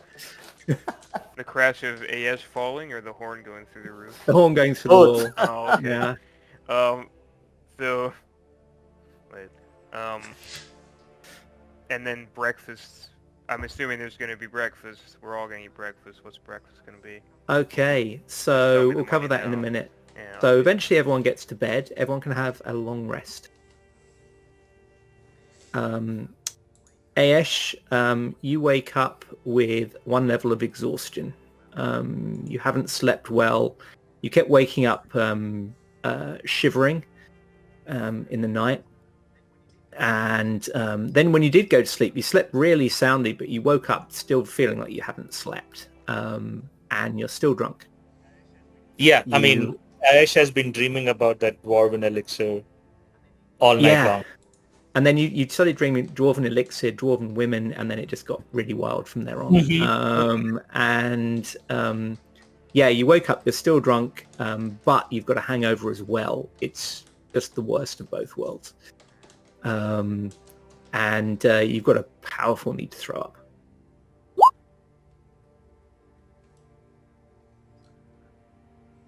So, where's Aesh going? Because he really needs to. He needs to throw up. So Ash kind of pops off the floor. He realizes, it's way in the morning. The sun's beating down really hard on his face, and he kind of rushes out of the room. And he's not quite sure because he's not seen the layout of this inn, and he bursts into what's a mix of a foyer and the main dining room. Yep. Then bursts out of the door, and then at which point he really can't hold anymore, and he just throws up on the entrance steps into the inn. Yeah, so there's no really steps here. It's not even got steps. You're just onto the street. So you just stumble out in the street, and there's quite a lot of, it's pretty rural here, and people get up early. So there's what there is of a population here are all out in the streets, and you just burst through the door and throw up everywhere. And there's a shocked silence. And then a little while later, just a little while, a pig starts walking by, and starts it's like the most horrific looking thing you can see a bard do in the morning. It's not charming at all. Yeah. Jephram is up cooking breakfast. He's looking pretty tired, but nothing compared to you. He sort of looks and says, "Oh, I can get a bucket and mop for that in a bit, sir." Ah, don't worry about it. I'll take care of it. But the ground is so cool, so nice and cool, and it's like really slop on the ground at this point, and half his Yeah. face is covered in just mud, like street mud. Oh no. So yeah, you probably fall asleep on the street just outside the inn. Right, so a bit later, still fairly early, everyone else wakes up. Dalrend, you've got a little bit of a headache, you're a little tired, but you're basically fine. Dalren kind of, I'm going to assume, wakes up in the common room because unlikely anyone tried carrying him to wherever he fell asleep. And Oh yeah. Okay. he never really did change out of his loincloth and, torn shirt. So I'm not going to say anything crass like his balls were hanging out because he fell so awkwardly. He gets up and kind of like scratches himself behind the ear, shakes his head. Maybe a fly was sitting chewing on one of his ears, shakes his head and goes out and looks for maybe, a horse trough or something full of water and then just dunks his head in there. Yeah, you nearly trip over Aesh because he's lying almost in the doorway. He managed to avoid falling in his own vomit, but he's not that far away from it. Sing that. Oh, I see that dwarf drink did you in. Here, let me help you, friend. And he kind of like picks him up and takes him with him. And he's just going to dunk his head in there as well. Right. That's awesome. Yes. And he just kind of laughs. And he's like, I imagine I look how you feel. And he just kind of like looks at his shirt and he goes, I should probably take care of this. And I do feel like how you look. And Aish, like with his head in the water, he just basically slinks into the trough completely and submerges into it, like a bathtub, but in a dirty trough. Oh my god. He goes, that looks actually kind of nice. And he helps him out and he goes, I think, didn't that knight promise breakfast? Let us go eat. And he goes back to the inn, he stops and he kind of brings a hand out and like turns towards Ash. And he goes, if you make a single oats joke, I will impale you on my horns. No oat jokes, I promise. So Aesh But is did you standing hear there. about the raisin in the bran? What? No. Yeah, and then they walk into the inn. And Aesh walks in just dripping water everywhere, and Jeffram opens his mouth to say something and then just closes it. Darius be there why? Like And, thinking or something. He looks Yeah. fine. Darius and Isabeau both come in at roughly the same time. Baldwin's not far behind. So Isabeau, you slept nicely. You were tired after your journey, and but yeah, you got some clothes. They're not really a great fit for you, but there are some clothes, and so at least you're wearing some clean clothes, albeit like men's stuff, but it's clean, it's fresh at least. You can probably get someone to clean yours. And yeah, you're looking pretty clean and fresh compared to everyone else. And then you walk in. She's pretty chipper. She sits down, asks for some breakfast, and sees these guys walk in soaking wet from the trough, red-eyed. Well, where's Baldwin? I really want to get to the armory. Yeah, I come downstairs. There's no downstairs. You're all on the same just floor. go- Are you Oh, still that's wearing right. your mask? I am still wearing the mask. The Minotaur kind of sits down and looks at his shirt that's got, a big slash in it from the battle the other day and just rips it off and kind of throws it towards the earth and nothing like some food to get us ready for the day. I too want to see this armory, what they have to offer. It's likely to be weapons, not actually arms. He like cocks his head sideways and goes, "Do you think I'm stupid that I don't know that?" No. She just goes back to eating her oatmeal.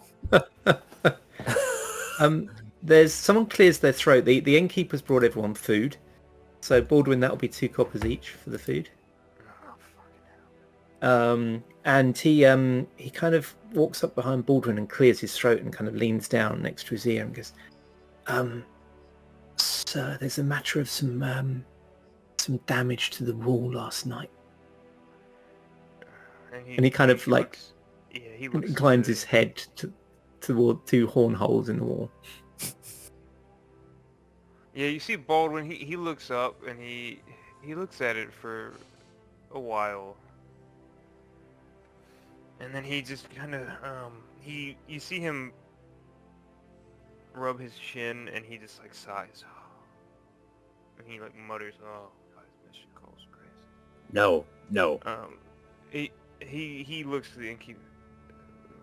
Do you have a skilled carpenter in Is it something in town? that We a do. mending spell could fix? It is, yes. Isabel will say, "You're so kind to be taking responsibility for everyone. Let me take care of this." She'll go over to the holes in the wall and put her hands over them, and she closes her eyes and concentrates and mutters a little bit, and little bits of plaster kind of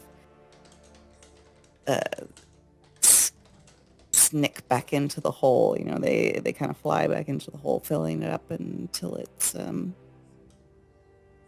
smooth and looks like horns never punctured it. She turns around and she sees, without context, Dalren had reached into his loincloth and pulled out a silver trinket that looks a little bit valuable to offer to pay for the damage, but seeing what magic she had used, he promptly takes the ring and puts it back into his pants. Baldwin, seeing the mending and not the Minotaur jostling himself, looks at the innkeep and says, Will that suffice for repairs or?" And he goes and puts his hand over it and goes, "Oh, thank you, ma'am, thank you, my lady, Lady Isabeau, isn't it? Yeah, that's good as new. Thank you." And you're quite pleased, Baldwin, because he was muttering something about 5 silver. Yeah, Baldwin looks to Isabel. "Thank you, Isabel. Appreciate that." No problem. Just a small trick. One of the first things they teach you at the tower. Are you a wizard? Well, no. She looks a little embarrassed. I'm a knight. I'm a kingfisher. I'm sorry, you what? You fish for what? I'm a knight who knows magic.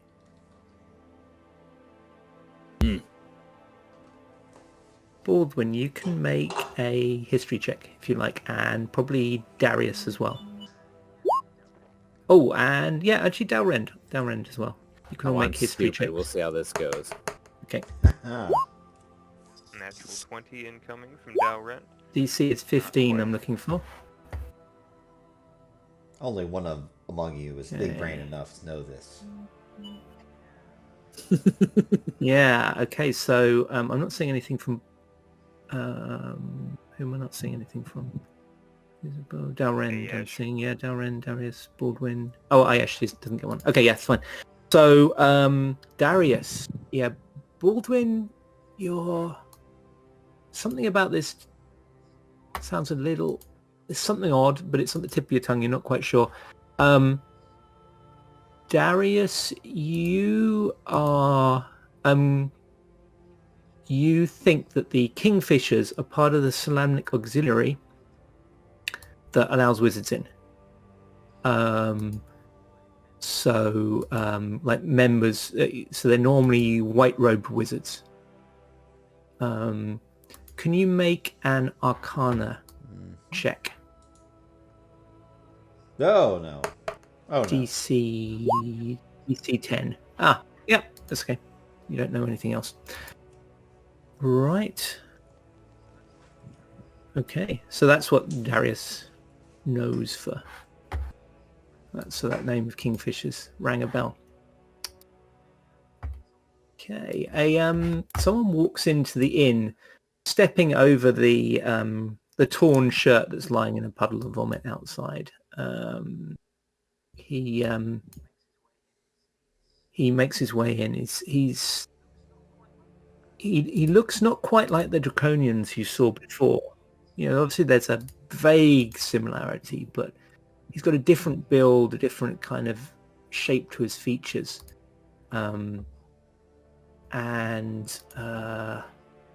Anyone who wants can make either a nature or a history check to see if they know what the difference is.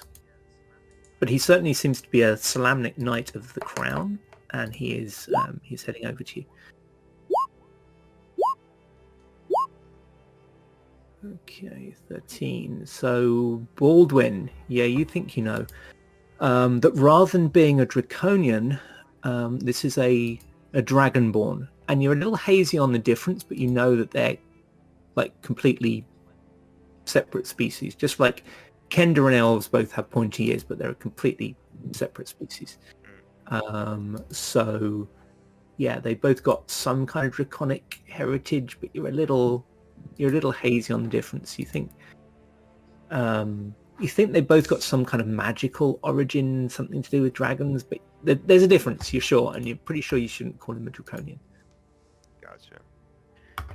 Yeah, Baldwin will take note, and he will try to make himself look as presentable as he can be. Await the approach. Yeah. Since it seems like he's coming towards us. And he walks across the room and says, and bows, and says in a slightly grating voice, he says, "Good morning to you all.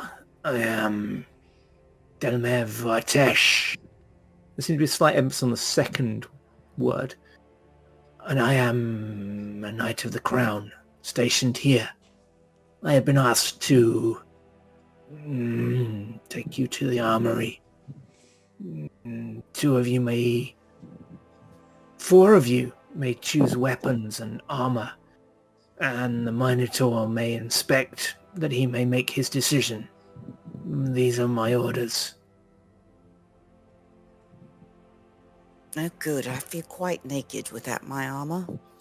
Ispo kind of pushes her bowl back and stands up from the stool. Probably Aesh's eyes go a bit distant at that point. Yeah, Dalren's ears perk up. Yeah, like Ash is like completely hosed on the table, just somehow shoving the oatmeal into his mouth, and then she says that, and he kind of just like fully perks up, and he's like eating the old oatmeal. Like everything is back. Like it's like the that morning perk up that he needed. Just the word naked. Flip the switch for him. Yeah, exactly.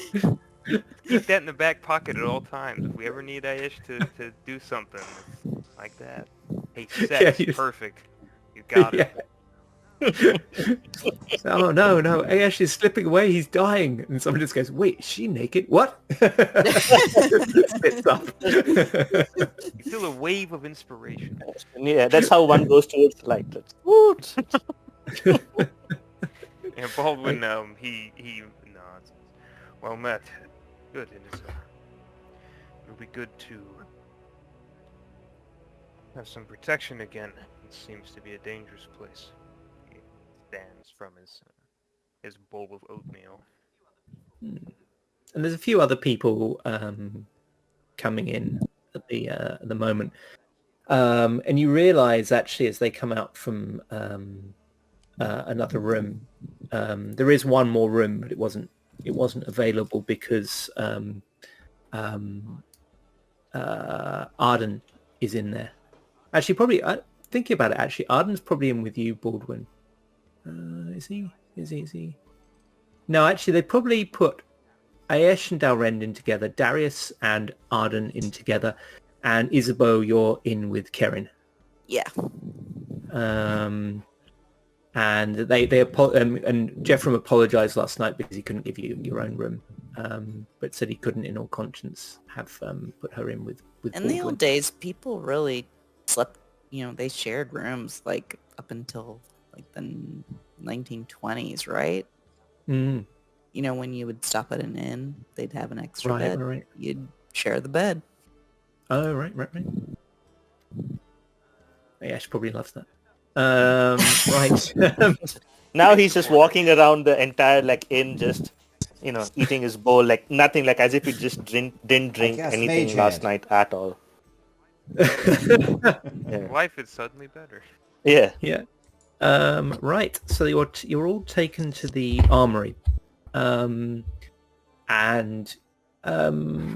Delmev seems to be he seems to be a little quiet but not unfriendly.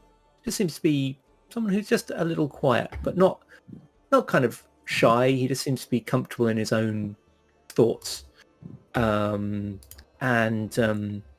he's very dutiful, very polite, not like super friendly, but not unfriendly either. Just very kind of matter of fact. You see quite a few other people round town. There is there appears to be a smithy, and you can see there is a dwarf and a minotaur both working at the smithy on different things, and they appear to be kind of teasing each other in a good-natured way, making jokes at each other's expense. There is a big man who is probably a half ogre, who is a butcher here. He's cutting some meat, and he's talking to another man in who's wearing kind of a green cloak and tunic, who appears to be the man who sold him the meat. There's a couple of labourers around the place, one of whom has a very long face, and unusually you also see you can see a kender there who appears to be wearing some kind of robes or vestments. That's a very unusual sight. But you make your way over to the armory. In the armory, there are enough long swords that anyone who wants a long sword can take it. You can just for Baldwin, Isabeau, Darius, and Aesh, you can just add that to your equipment. If any of you wants a chain shirt, you can have that. There are 2 mail hauberks, so 2 of you can have chainmail if you want. Okay. I will take that. And there are enough shields for everyone as well. Are there any mauls or two-handed weapons? There is one 2-handed sword, and there is also a longbow and a shortbow. I have a longbow, and I just set it down in there because I stink with this longbow. Maces or Do they have any stars? javelins? Yes. Yeah, there are several javelins, so you can have. I'll take some javelins. There's enough for about five each if you want. There's quite a few javelins. Ren And speaks up. Baldwin? Oh, sorry. Oh, sorry, go ahead. Maces or morning stars, if there are any. There is. You can roll a d20. Well, you got. I'll give you 2 options. You can roll a d20, and if it's 10 or higher, there is something. Also, if you want, you can spend... Everyone started the session with inspiration, so you can spend... I think you started with... Did you start with 2? Yeah, you did. So you can spend one of them, and there will be a mace there. Or you can kind of choose what's there. I'll spend the inspiration just to get a mace. That's fine. Yep. Okay, yep. I put the long sword down with the rest of them. It's probably good enough for use. And he sets it down, grabs them. Yeah, hobgoblins have decent weapons, yeah. Yep. Rend will kind of point to the chainmail. Can your armorers modify that to fit me? And Delmev kind of he scratches it, some kind of spikes on his chin. You think it's the equivalent of kind of scratching your beard, and he says, I think so. Granite Half Forge, the dwarf, is our expert. We can take it to him. Might take him a little while, but he can do it. You tell that dwarf and that minotaur if they can get me some chainmail, and I'll take that greatsword and I'll sign up for your little party. Ah, excellent. He does actually have with him a small sort of contract. In fact, sort of 3 small contracts. It looks like Lord Alfric has written up this morning. He must have been up quite early. And they're just ready for you to sign. I presume Darius, Aesh, and Dalren, you're all going to sign those? Yeah. Could I do something that maybe the dwarf and the minotaur, give some special extra attention to Dalren's weapon? So when they left the inn, listening to words like naked and sharing beds, Ash is like fully back, like, the sun is shining on his face, he's still dripping like neck down, but his face is dry, and he's just like drying his hair as he's walking by them. He goes into the armory and he sees a longbow. He has one, but it's kind of like used, so he gets the fresh new one, picks, a quiver with a bunch of arrows in it. And then he's kind of looking around and he sees this chain shirt, but he thinks it's the perfect size. It's like for him, but anybody else looking at it would clearly see that he's picked like a woman's large chain shirt. He's like, he puts it on and he's kind of humming the whole time. Like nobody can hear it quite well, but he's just humming. He's humming. And, then he walks with Dalren to the smithy and he sees the dwarves, and the dwarves catch his song, and it goes something like this, right? The nectar of the dwarves, I must find it in troves and troves. To sip till my fill, my head I want to kill, but indomitable is my will. The nectar of the dwarves I shall find, I will. So hoping like the dwarves listen to that and give his weapon special attention. Excellent. Make a performance check. Nice. Performance, and can I use my inspiration on this? Yeah, absolutely. How do I do that? You just need to get advantage to take advantage on the roll. Okay. So I'll do that was a toggle on the character sheet, but you can just roll again and take the rest of the 2. Oh, 14. Tough decision. 14 or 14. Yeah, it's not bad. It's not up to your usual standard, but the dwarf seems to appreciate it, and he looks you up and down, and he's also twigged what chain you're wearing, so he's finding that hilarious. Ash probably doesn't realise why, but the dwarf's killing himself laughing, and he kind of slaps his thigh and he says, I like you, lad, he says. And he says, so he wants his shirt changed. Is he extra links put in for the big fella? Yes. Right. And he kind of gets some sort of like little sort of kind of strips of string and kind of uses those like a measuring tape to take Dalren's kind of measurements, gets a rough idea, and goes, leave it with me. I'll have it for you in the morning. And he kind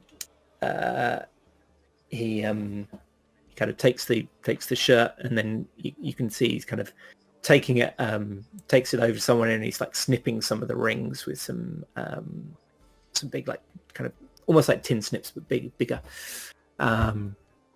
And he has a load of the rings kind of there, ready made, so presumably for repairs. So looks like he's just going to add a load of them, add some new rows, add some new links to some existing rows.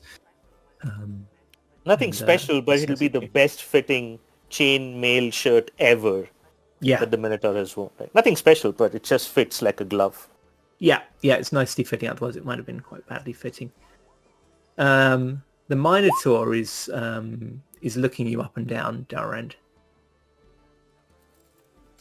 Yeah, Dalren looks at him. Can I help you with something? And he looks you up and down and says, "Warrior." And he's kind of taking stuff in, about the. Presumably, there's all sorts of little things about the way you've kind of like, you've got some plaits in your beard. You've got a couple of tattoos probably. There's all sorts of little things he's taking in about your appearance, and he goes, "Warrior, one of the Eastern clans. What brings you here? We don't take kindly to spies, you know." Spies? Pfft. Try misfortune is what brought me here.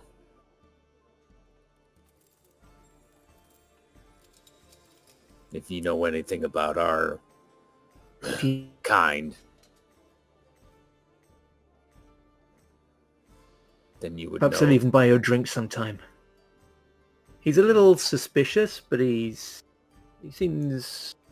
Yeah, you've obviously got signs of ill treatment on you, so your story kind of makes sense.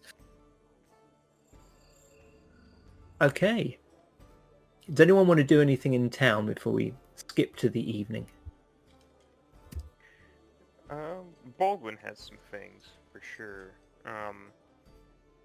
So as things are kind of facilitating with, everybody getting their armor, their equipment, things like that, Baldwin would approach Delmev and... pardon me, is it Sir Delmev, or what do you prefer? I prefer Artesh. Atesh. Delmev is my family name. Well, my clan name. I apologize if I offend. Artesh. Not at all. I know those who... I can tell the difference between those who seek to cause offense and those who do not. I appreciate your understanding. I am Paladin of Mishikal. I'm assigned here, and I'm eager to begin my duties. I was told by Lord Alfred that there are wounded and those who have been injured in some of the fights with the creatures that prowl the fogs here. Where might I find them? Ah, very well. I will. I'll take you there. And he leads you off to what seems to function as a kind of infirmary. It looks like this was once a sort of shrine to Mishikal, like a house that's been turned into a shrine for Mishikal, but it's now being just used as an infirmary. Yeah, he would look around. The woman in the you notice that the Kenda woman in robes kind of nods to you as you go past.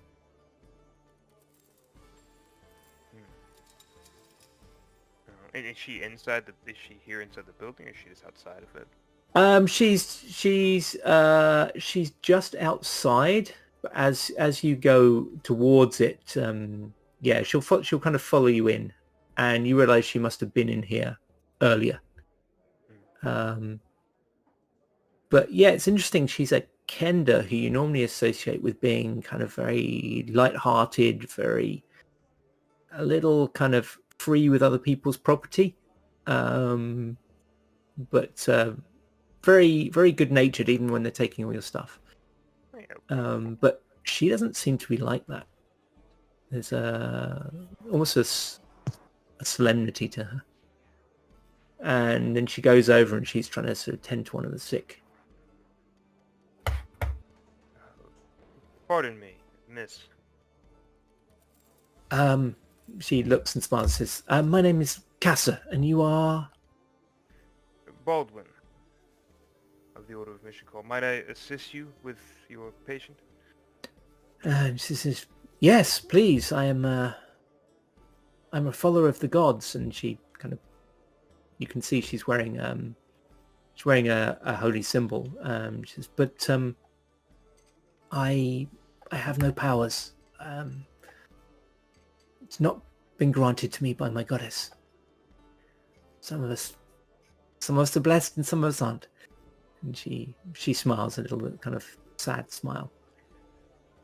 We are all blessed in one way or another. One does not need divine powers to have power in their hands. Please, allow me to help you. And he will come over and assist with this. Is there something particular that I notice about this person she's working on? Injury? Yeah, someone with a leg wound that's got infected, and she's trying to treat it as best she can. I'll use hands to go ahead and Yep. try You to can use soothe sort away of that 5 pain or points of that. close that. Yeah. Great. Okay. I will leave you there. You're able to make quite a lot of headway. Talking to her, Cassa, you realise that she's a cleric of the goddess Mina, who's the neutral goddess of tears, goddess of sorrow. Okay, well, come back to you in a bit, Baldwin. But first, Darius, what are you doing? Sorry, I was on mute. Darius, first of all, as far as going back to the armory goes, did anybody pick up the longsword left by the noblewoman? Or the bow, I'm sorry, longbow? 'Cause otherwise, I will nab that Longbow, no. bad boy. That's when. And I'll look around, yeah. Yep. Are you and Zypher sure that your characters can use longbows? I think so. You might because you're a half elf. Penalties or anything. But I don't think so. Normally rogues aren't proficient in them. Shortbow, yes. Longbow, no. Yeah, we'll sort that. But later. we can sort that out between sessions. I'm looking for just medium armor type of stuff, leather, if they have that laying around. And Yep, they do. Daggers Yep, they and have rapiers. more than enough. Rapier, no, unless you spend an inspiration to have one there by luck. Dagger. Okay. Daggers, yes. I'll spend my plenty. inspiration then. And we'll say that he's searching around, looking through the dusty corners of the armory, and doesn't find anything. And he sits down on a barrel, kind of exasperated. Finds a dagger, kind of spins around his left hand, and sheaths it. Well, I'm about whole again. Just needs a blade quicker than this rusty long Oh, my lands. And he looks underneath the little bale of hay and sees a glint of silver in the candlelight, whips it up, and on guard, he kind of says to a practice dummy, and carves a little D in the front of it. And then, a D for... I was going to say, yeah. Darius. We'll leave it at that. D for And then dark he heads hand. out. He doesn't do anything in particular. He's very kind of proud to have recently signed up for the knighthood, and he's just taking in the sights. Yep. Excellent. So you will all be given, if you want to wear them, you'll all be given, as well as the armor, you'll all be given surcoats with the symbol of the knighthood on.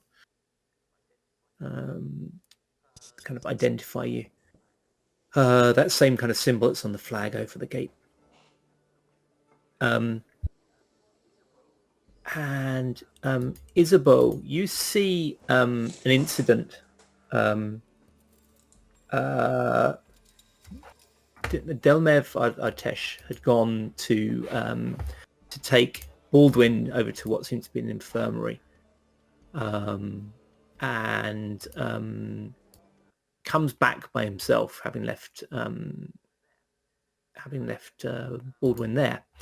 And as he's walking back, he seems to he gets a little sort of distracted because he's you can see he's looking to see whether one of the townsfolk needs help with something. There's someone carrying a heavy load, and he's kind of, you can see he's obviously looking sideways and thinking, should I help? And as he does so, this man here, Geraint, is leaving another building and walks straight into him.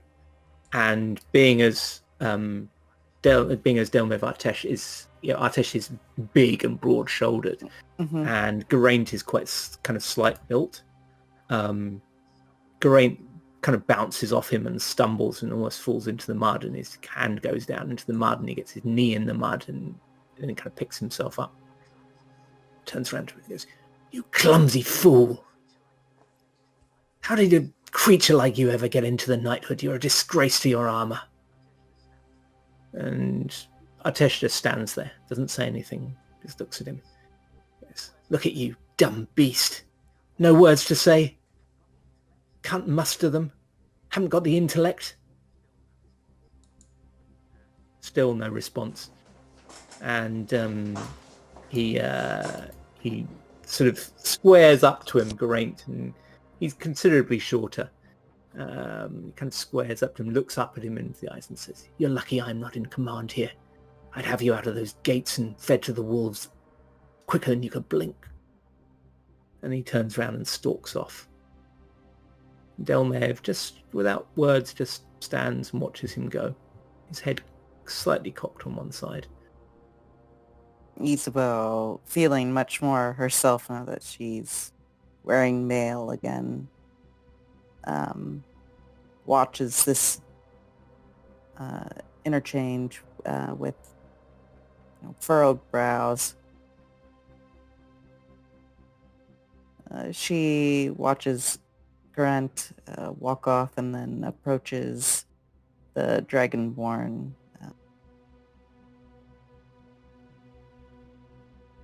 And puts a hand on his shoulder. He turns surprised and says, "My lady, can I help you?" She kind of does this, she just does a little thin. "I'm feeling much more like myself now. I've got my armor and a sword, and perhaps you might show me the high point of this, I suppose not a fort, but palisade, and so I might get a look at the lands that surround us." And she's just gonna try to, I don't know if he even cares what Geraint thinks about him, but make it clear that she does not have the same feelings that he does. Right. Yep. He doesn't give much a response when you say that. He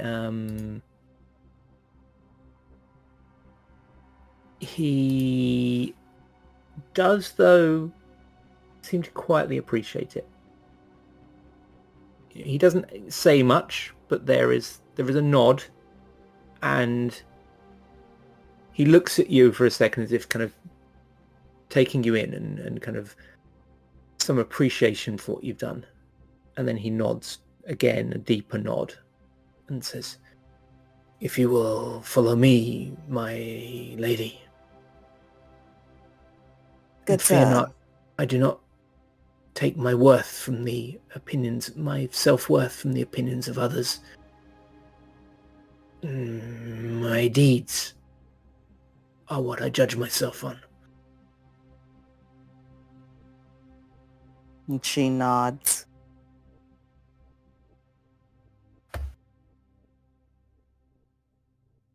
Okay. And he takes you up to the top of the castle. We'll cover that in a second. Dalrend, you notice there is someone just standing across from the street from you, just doing nothing, seemingly, and watching you. He is human, and he's dressed in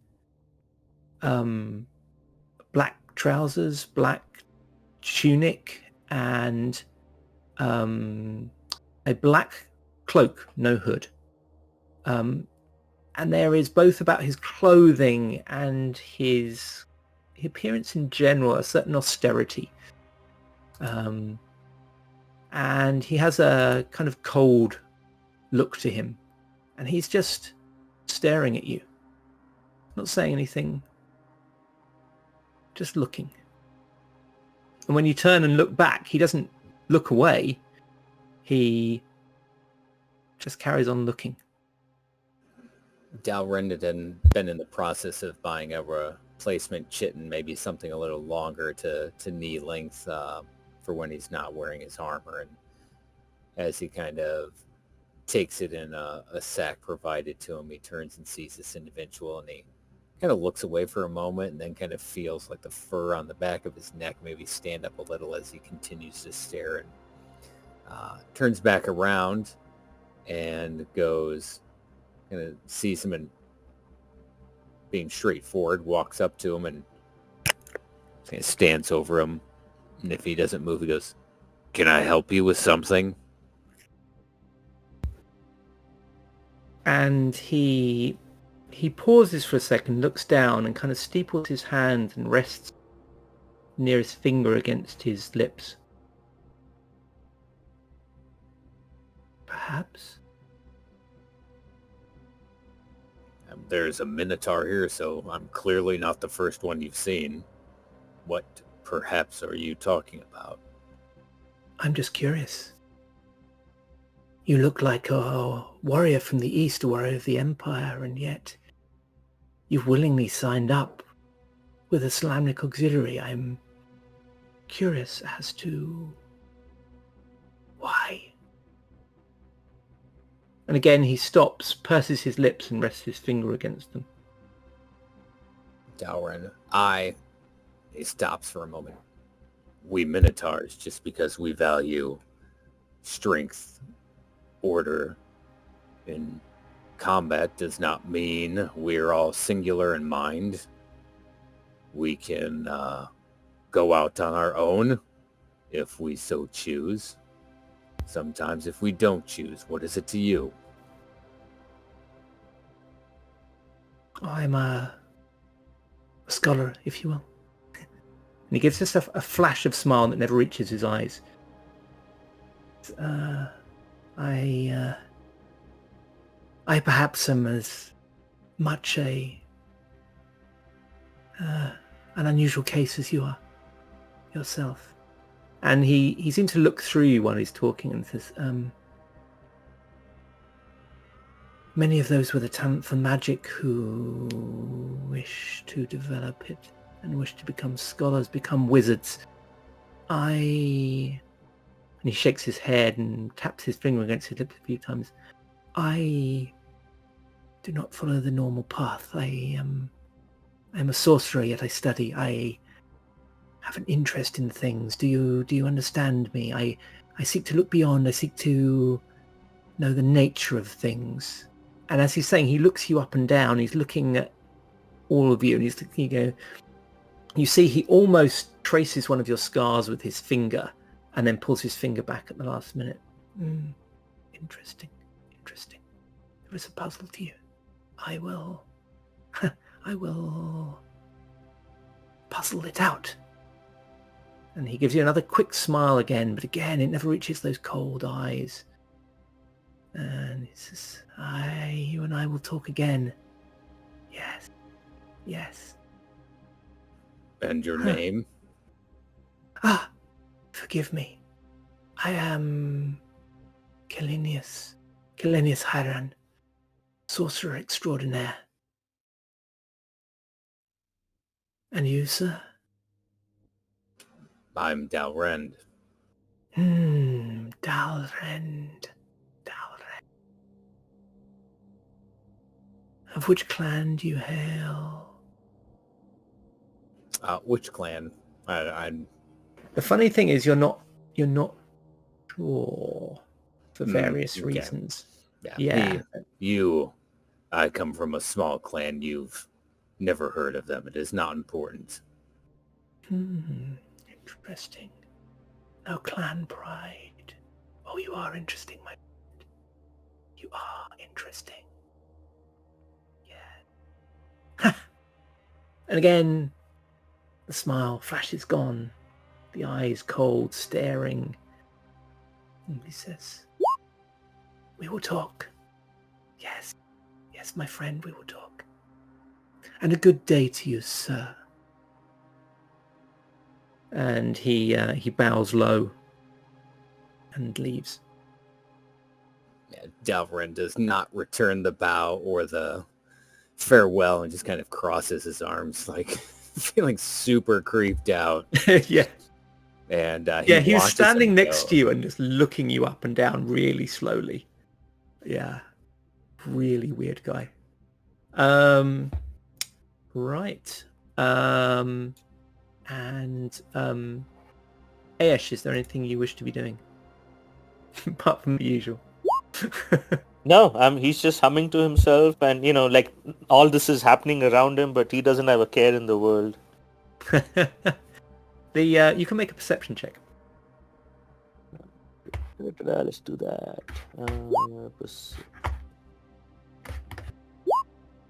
Woo! Right now.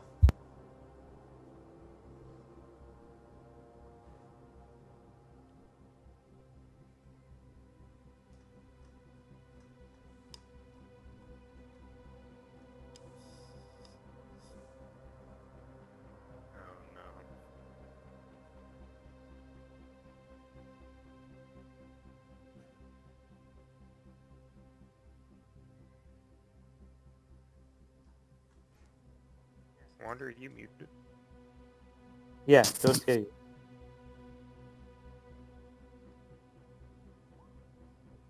Uh-oh.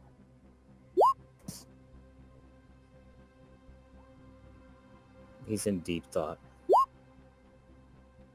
Oh, I think Juan's muted.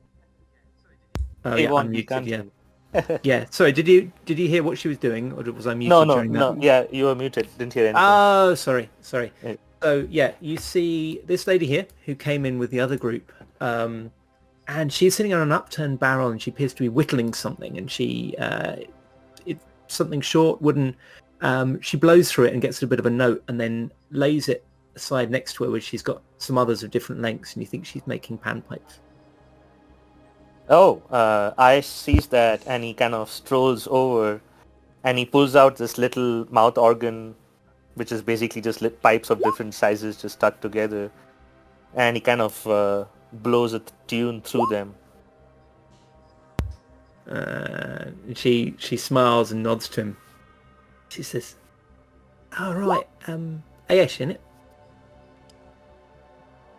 At your service, and he kind of like does a low bow, and smiles at her.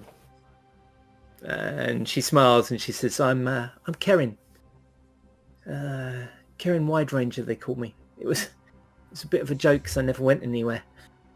But now I have, and I ended up nearly being a slave. Still, we're here now, right? Well, this is a bit of a pickle, isn't it? One tiny place, two bards. Oh, I don't think I'm going to be here for too long. Oh, yeah? Someone as magnificent as me, I'm just going to outgrow this place. And she laughs and says, "Oh, you're trouble, aren't you?" Gives you a broad smile. Yeah, and he kind of gives a same broad smile back and he says, all sorts of trouble. And then he kind of whistles again, twirls around, and then just kind of walks away so she can get a good look at him. Excellent. Okay. Does anyone want to do anything else, or should we move on? We'll move on to the next day if no one's got anything else they want to do, and then we'll end the session. I was hoping to get a bit further, but I didn't like to interrupt the RP. It was good. You guys are. It's another day goes past, and then it's getting towards the end of the day, or late afternoon at least, and the lookout on the gate calls a warning. You see knights running to grab weapons, and Lord Alfric is rousted from the tower to come down. He comes down wearing ancient Solamnic armor carved with roses, and it gives you a bit of a pang, Baldwin, because you remember the armor of yours that you've had taken from you, the ancient family armor. And you see. Actually, do you see? What are you guys going to do? There's all this stuff, people shouting from the gatehouse, etc. And you guys have been called to get arms as well. Baldwin How do you is react? Headed there immediately. Anytime there's a watch like that called, given the conditions that they saw coming in, there could be a conflict, and if there is a conflict, there will be a need for him. So he comes to the gate. Yep. Yeah, I imagine Ispo reading a book. She just lays it down, picks up her sword and shield, and hustles toward the commotion. Yep. Okay. And Isabel, you got a good look at the lay of the land from the top of the tower there. You are. I can go back to the map here. You're some distance from the river here, and some distance from the forest. On a clear day, you can see both, but today is not that clear. The mist is just starting to rise, but what you can see is that a little to the east of you, you can see there are figures on horseback. Any of you that have come to the gate, or what you can do with this wall, if I come back here, this wall has running along the inside of it, there's just the fence is maybe about 10 feet high, but about 5 or 6 feet off the ground there is a kind of walkway running along that you can climb up onto. So any of you can climb up onto there and just kind of peek over the fence, and you can see figures on horseback. You can see two groups of them actually meeting up, and two of them you recognize, or some of you will recognize them. There are all of them.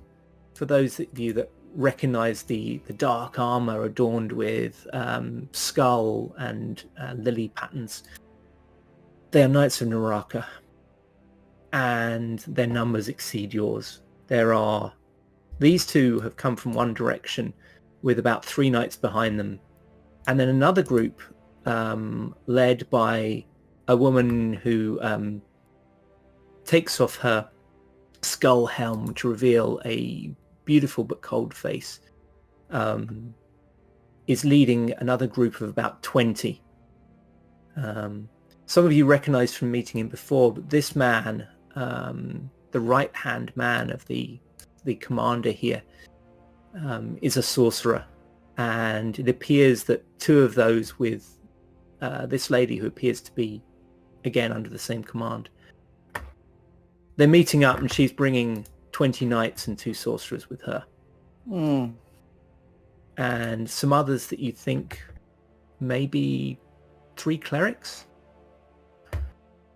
And they all meet up not far outside bowshot of the castle. They seem to have no care for your observing them here from behind your walls. They're maybe 300 or 400 feet away. And they confer for some time at leisure. And then the commander starts to ride towards your gates, the others all trailing in his wake. And Lord Alfric goes to the gatehouse and stands there. And then the commander rides forward with his 2 lieutenants close behind and stops about 50 feet from the gatehouse and says, "Ho there, you in the castle." Lord Alfred calls back, "Ho yourself. We are an outpost of Solamnia. There is no entry here for one of your kind." And then something unexpected happens. The knight here takes off his helm to reveal he's older than you might think. Has long white hair.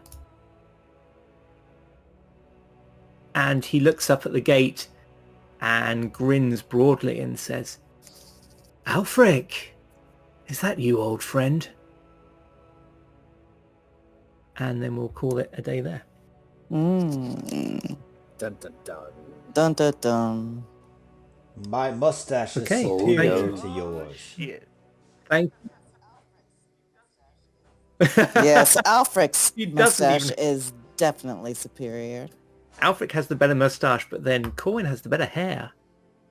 Oh, that's true. Yeah, I don't know. Good point. True. I don't If know. you put That them mustache, together, look they at would that be- mustache. It's so powerful. He has a squire just off screen blowing wind to his hair so it can blow through it. Yeah, No, exactly. it's the sorcerer. It's the guy with the hood is like doing a little cantrip to fucking. Yeah, beat his hair. no, prestidigitation the So, whole yeah, time. he's just run it the whole time we're up there. It'll look cool, I promise. He's just sitting there like fucking rubbing his fingers together like, oh, this is the dumbest thing I've ever been asked to do. I've been asked to do some stupid shit, but this takes the cake. Gust of wind. They have Where's to that learn wind that coming little from? cantrip. See, Alfred put his pinky in his mouth. There's no wind. How does he do it? It's Cool. hard to not just let Ayesh take complete control of the session sometimes. I'm just sitting here like I feel like I said Mishiko about 36 times, and then Ayesh is just like, yeah, I'm gonna pass out near my own vomit and show a redhead my ass, and that's all it takes. Like, it's beautiful. It's beautiful. What, his ass? Probably. Probably. I mean, you didn't say she looks away, so. No, she didn't. There's a purity to Ayesh. He's got like the weird Buffalo Bill kimono. And he's like he's dancing in the inn. Oh my God. Fuck me, I eat fuck me. This nephew's gotta go. There's something Yeah. going on with him. He's probably about to push his father over the gatehouse. That's While his you're uncle, but- you're up all on the wall, Ren's secretly killing the other Minotaur, screaming, "There could be only one!" Yes. It's a fucking knockdown, drag out fight at the smithy. They shared that drink together, mutual understanding. Once the It's like one of us has to go. tokens It's with like, red yes, I borders start understand. showing up. Ah. Which one of us is the dominant? Ooh, it's the alpha. The alpha beast. This is my herd. We got beef, you and I. Hey! No. The Oh, stakes that's couldn't good. be higher. To go vaguely on track for housekeeping's sake, is there enough space for me to stay permanently at that infirmary? Because Baldwin wants to Yeah. make himself available as often as possible. I'll sleep on the floor. It doesn't matter. I just want to be able to. Yeah. So nice of you. I don't want to heal people. I just want to go kill things. I have Asian render getting fucked up every day. I covered okay. The knighthood covered one night. Whatever You the vouch fuck for happens everybody. from now You on. vouch for everybody. Yours. Spending I behavior. vouch for your behavior. I did not vouch for your spending. I did not vouch for your. Alfred Every- vouched for your spending for Yeah, one night. After the first night, when you're all completely paid for, Isabeau is going to get paid for by Alfred personally as a family friend. Taken care of. The rest of you are on salary. You're so- It's coming out of your Dwarf fucking spirits are a salary thing of the from now past. on. Every Okay. morning, Dalren reaches into his loincloth, whips out his totally not steel cock ring, and goes, "Worth about 20. Will that cover it?" And he doesn't want to touch it, so he goes, "No, it's fine." I want to make a point as well, Wander, that I have not submitted that bill yet, and I intend to try to find a way. You wake up one morning, Darius Is trying to Darius steal your stealing cock my ring, but cock you ring? find him. Sleight of hand. Yeah, but here comes my perception check. He's just kind of standing in your What are you loincloth. trying to do down there, Darius? He's like, hey, buddy. Oh my I'm god! caught sticky handed. He grabs his hand. He goes. If your hand's gonna be down there, you better finish what you started. Man, my rolls have been shit.